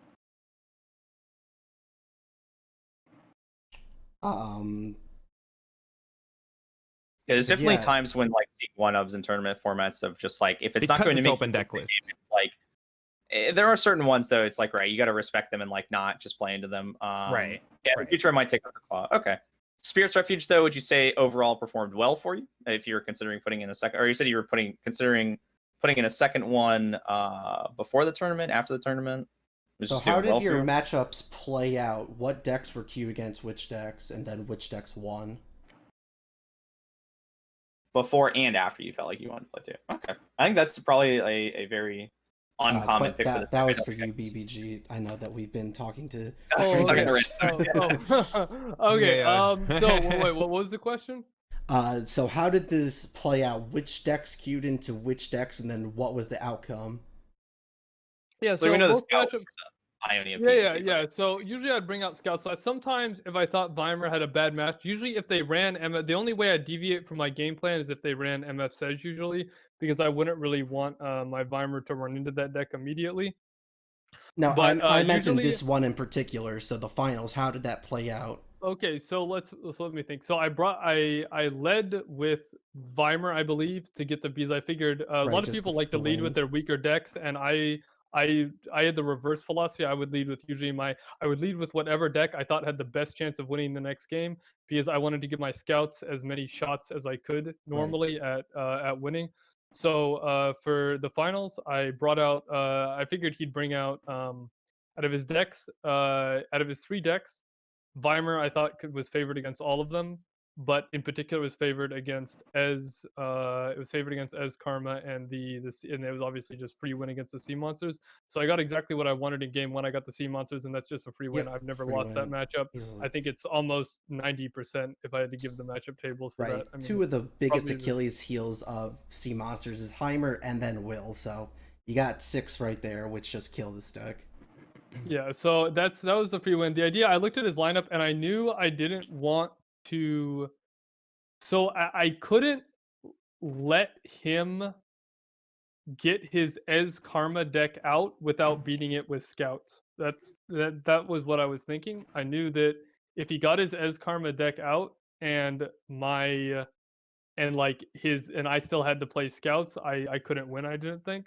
So I led with I led with decks that I thought, like, I started with my strongest deck that Ez Karma couldn't beat. So I started with Weimer, and then I brought out Scouts because, again, as I said, I wasn't going to let Ez Karma leave before I beat it with Scouts.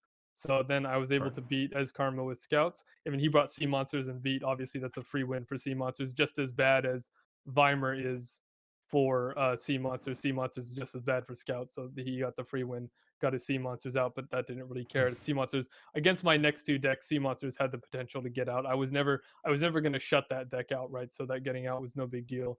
Third game, I bring out. I brought out. I had to bring out Scouts there because then it's that situation where I don't want to let Ez Karma get out. So he hopefully did. He could have.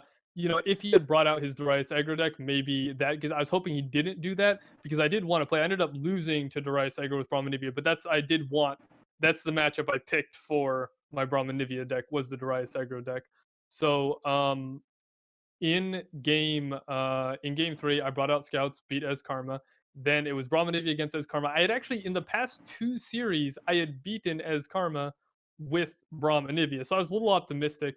But he played it pretty aggressively. He brought out Ez and Karma very early on, and I didn't have any ruinations, so I was not able to clear them, and that was a pretty easy victory. I think in general, also as Karma is generically favored, again that deck Right. creates a lot of odds against as Karma though, especially since they are short on denies. Their denies are extremely stressed with 3 Vengeance, 2 Ruination, and a Harrowing, and all of those decks, all of those cards can kind of set up board states that do counter what as Karma is doing. They can will either answer their board state or set up board states that are very threatening for as Karma. So it's a very winnable matchup. So I was a little optimistic there, but I did lose that. So I went into game 5 with Braum Anivia against Darius Aggro. The matchup played out a little bit unexpectedly. It wasn't like I didn't have Braum, he didn't have like Crimsons early on. It was a bit of a weird start. The critical turn, I played Vile Feast on turn 3, and he was able to counter with Fervor. That was a big lead. Now, the big moment of the game actually came on turn 4. So I had Entreat in my hand, which is never a card you want to see against aggro. He's got like Basilisk Rider and 2 Precious Pets on board. I played Entreat, hoping I would get Braum. Right, that was like my Right. dream. There was to see a Braum, Right. and I didn't see a Braum, and that was very very bad because I spent my 2 mana. So I ended up, what did I end up doing? I played I played Fury to stop his Basilisk Rider. Now now what happened is everyone's saying I threw the game on round 5, which maybe I did, but round 5 we go into what he has like I forget how it played out. He had a pet and a grenadier left, I think, and I had a Oh, right, well, because he had to sacrifice a pet, so he had 1 pet. He had 1 pet and 1 Basilisk Rider when he attacked on round 4, and then in round 5 he had the pet and the Grenadier, and then they were both X1s. I should have probably played Whale, but I was worried about another Fervor, and I didn't have my full I wanted to keep my full spell mana up, so I passed, and then the Darius came down next turn and just destroyed me. But I think overall that's because I'm not I have to play Vengeance, and then like the turn after that I'm worried about Decimate, and my mana is just locked down because I'm forced to respond the rest of the game, um, rather than like being proactive. So, yeah, it was a matchup that didn't really play out how I expected, but overall, I got like all the matchups I wanted in the finals, so I was pretty happy with how I did that.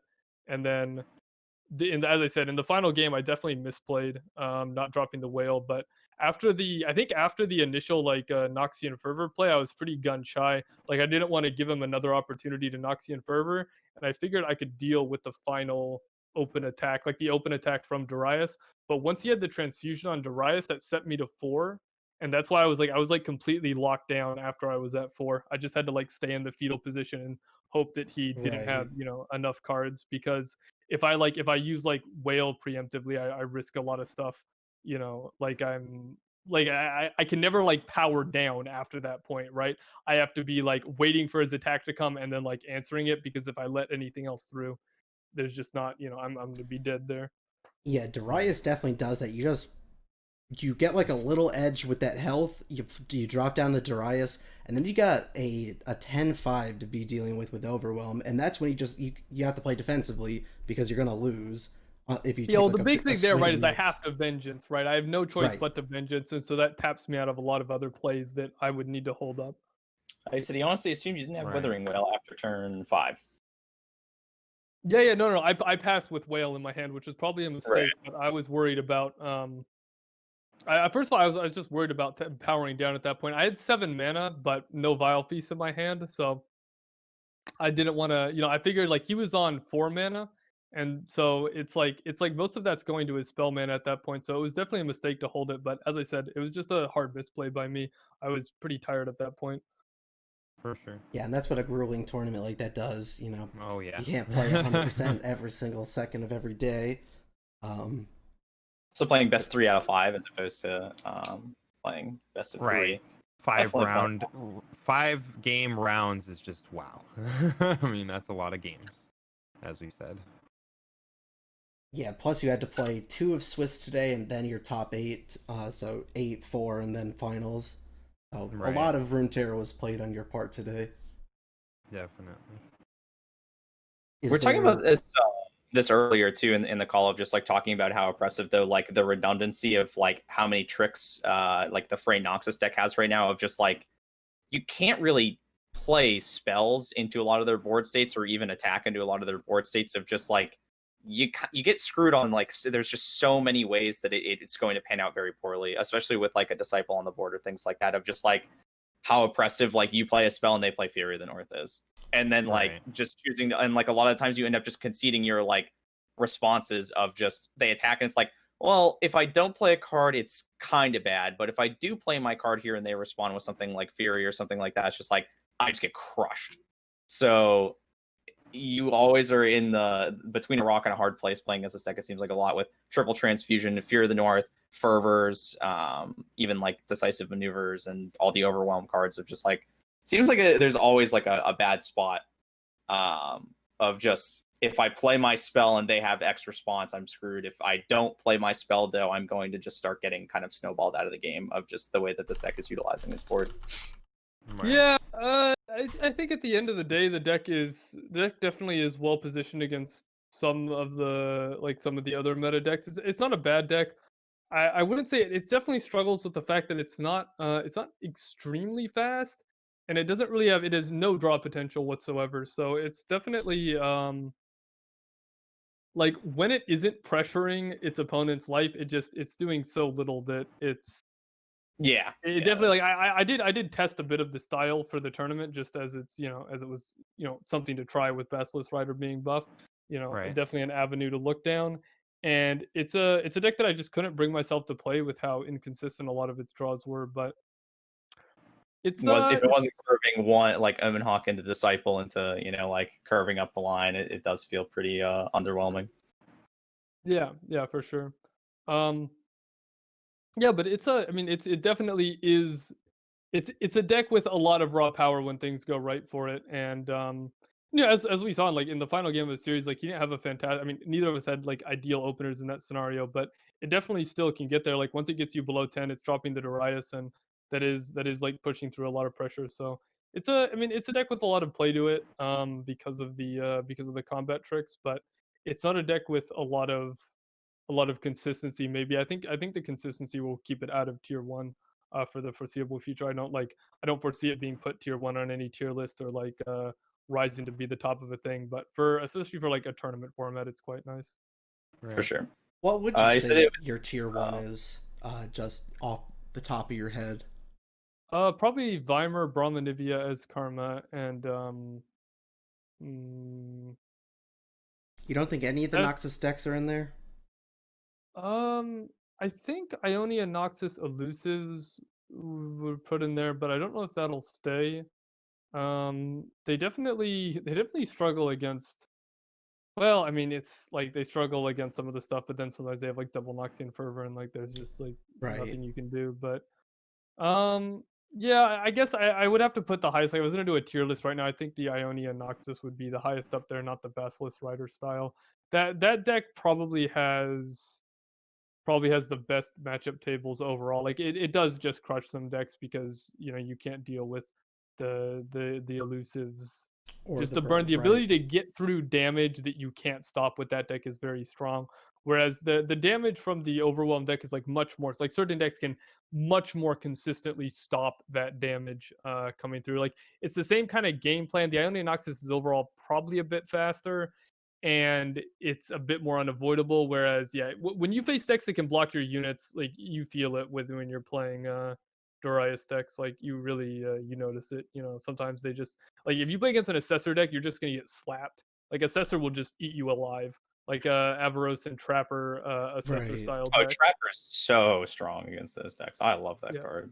And so like if they just go like Trapper, I mean even if they don't get the Yeti immediately, but like Trapper, and then they defend themselves with Archer or something, and then they start putting down Yeti, Assessor, Hearthguard. Like that stuff is just trading so well with your stuff. You're just totally out of the game. But so I think that the match, like the fact that that deck has some very bad matchups and that it is not an incredibly consistent deck will keep it out of tier 1. But its raw power level will probably see it get moved up to like tier 2, I would guess, in a lot of tier lists. I think when we did the tier list for Temple Storm, it's not out yet. Like it hasn't all been written. Yeah, I just checked to see if it was updated. I imagine you guys do it Mondays, something like that. Yeah, well, yeah, it'll be out Monday or Tuesday. Like we do the meetings like a day or two after the patches, and then usually like 2 days after the patch, and then like we actually have to get everything written, so that's like another 48 hours. A lot of writing. So yeah, I think we put it at like the top of tier 3 as like it's a definitely very inconsistent and experimental, but it's like its power level is like up there. I suspect we'll see it in tier 2 like in the next week or two, like maybe 2 weeks. Like when all the tier lists update in 2 weeks, if nothing's changed, I think we could easily have a Basilisk Rider list in tier 2. And just the final Noxus deck. Have you seen this harrowing deck? Like a Noxus harrowing deck? Yeah, with Atrocity and like Right. that, I think that deck is not going to be good, but it's definitely Ooh. definitely a fireworks deck. I haven't I haven't played against it too much. You gotta remember, like last 2 days I haven't been doing any ladders. It's been Right. all like tournament stuff. But For sure. And it's been pushing this deck for sure. Yeah, I think that it's one of the better uses of the Noxus Overwhelm package. Like I do think that the Shadow Isles decks, and I'm like you, man. I don't like playing the Noxus decks whatsoever, but I do feel like the Drain package overall is just really impressive, and it's why these Shadow Isles decks just farm this thing. But this gives you the option to Harrowing at the top, so while they're killing your, the 4/3s, the Basilisk Riders, the Darius. And then it just gives you that additional reach in the late game of bringing back like 20 damage worth of Overwhelm, and on top of the Decimates and Atrocities, and it's just really hard for that. It's the only Noxus deck I feel like that has the reach to go the distance versus the Drain package, and I feel like the Drain package just farms all the rest. yeah, And only because of the wait, Harrowing at the top end. Is the deck you're talking about? Let's be clear about the deck we're talking about. It is a mono Nox deck running Basilisk Rider, but it's splashing 3 Harrowing and 1 Atrocity? It was flashing 3 and 1. That was the deck that had got to master very early on. Yes, the variant that I ended up moving towards was I actually didn't like playing triple Darius or triple Draven. I felt like I just, with this deck in particular, I wanted to have different units and different champions coming down. So I actually am playing a 2/2/2 line.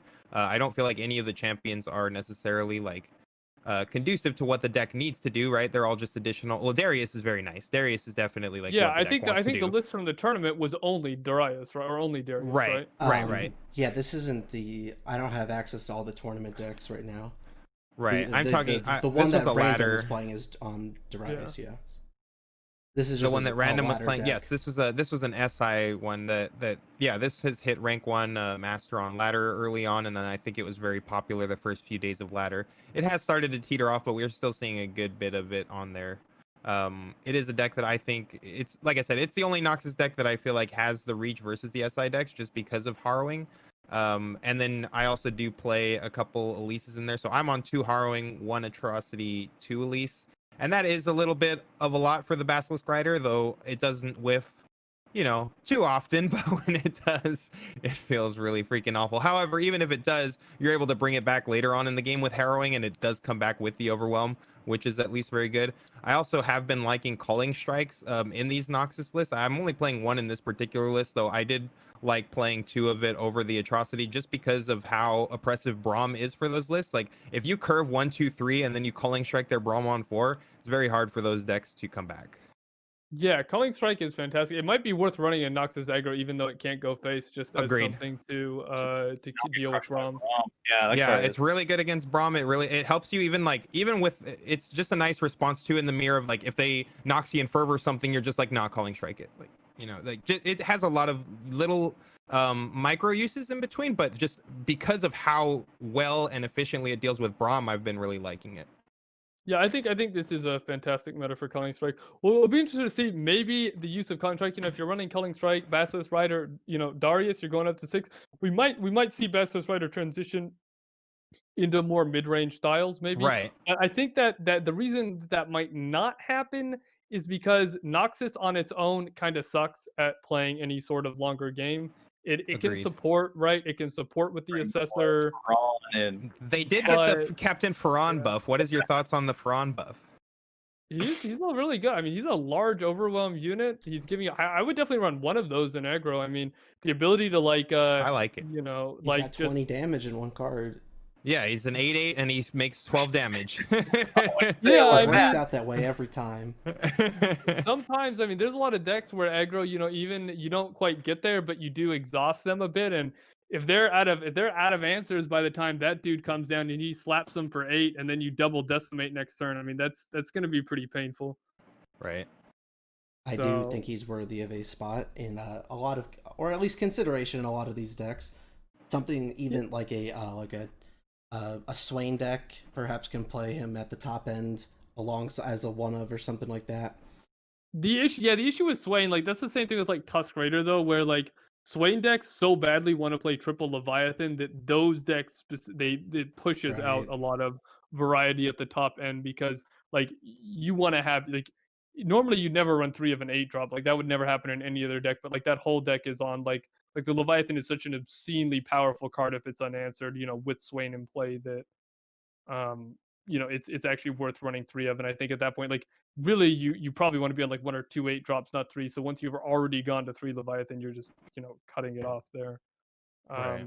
But I do think fairness, like in almost every Noxus deck that other than that, like I would play 1 of him. I mean the ability to come back in a game where you're totally out of it. I mean, again, if they have a situation where you've kind of exhausted a lot of their resources and they don't have a counter clock established, like he's gonna be brutal. So I would, it's a good, that's a 1 of I approve of.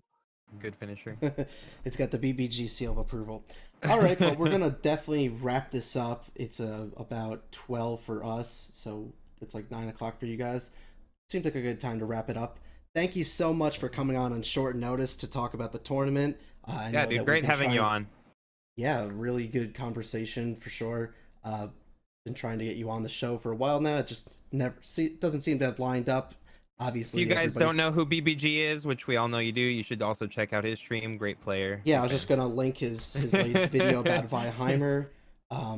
Obviously, his YouTube just has a ton of good stuff on it. But yeah, thank you so much for coming on, and thank you everybody for tuning in. We'll be back tomorrow at 7 p.m. EST, and until then, I think it's gonna be it. Anything else from you guys? Yeah, no, thank you for having me, guys. Like, it was good to be here, and it's hard for me to do podcasts. Like I still feel bad. The first time I was invited on a podcast, I missed it because like my timetables are so so bad for it, with me being West Coast and anyone on the East Coast. But yeah, I mean, if you're streaming late one night, just give me maybe like a day's warning, and maybe we can do this again in the future. But yeah, thank you for having me. Yeah, for sure. Awesome, bud. All right, good night, everybody.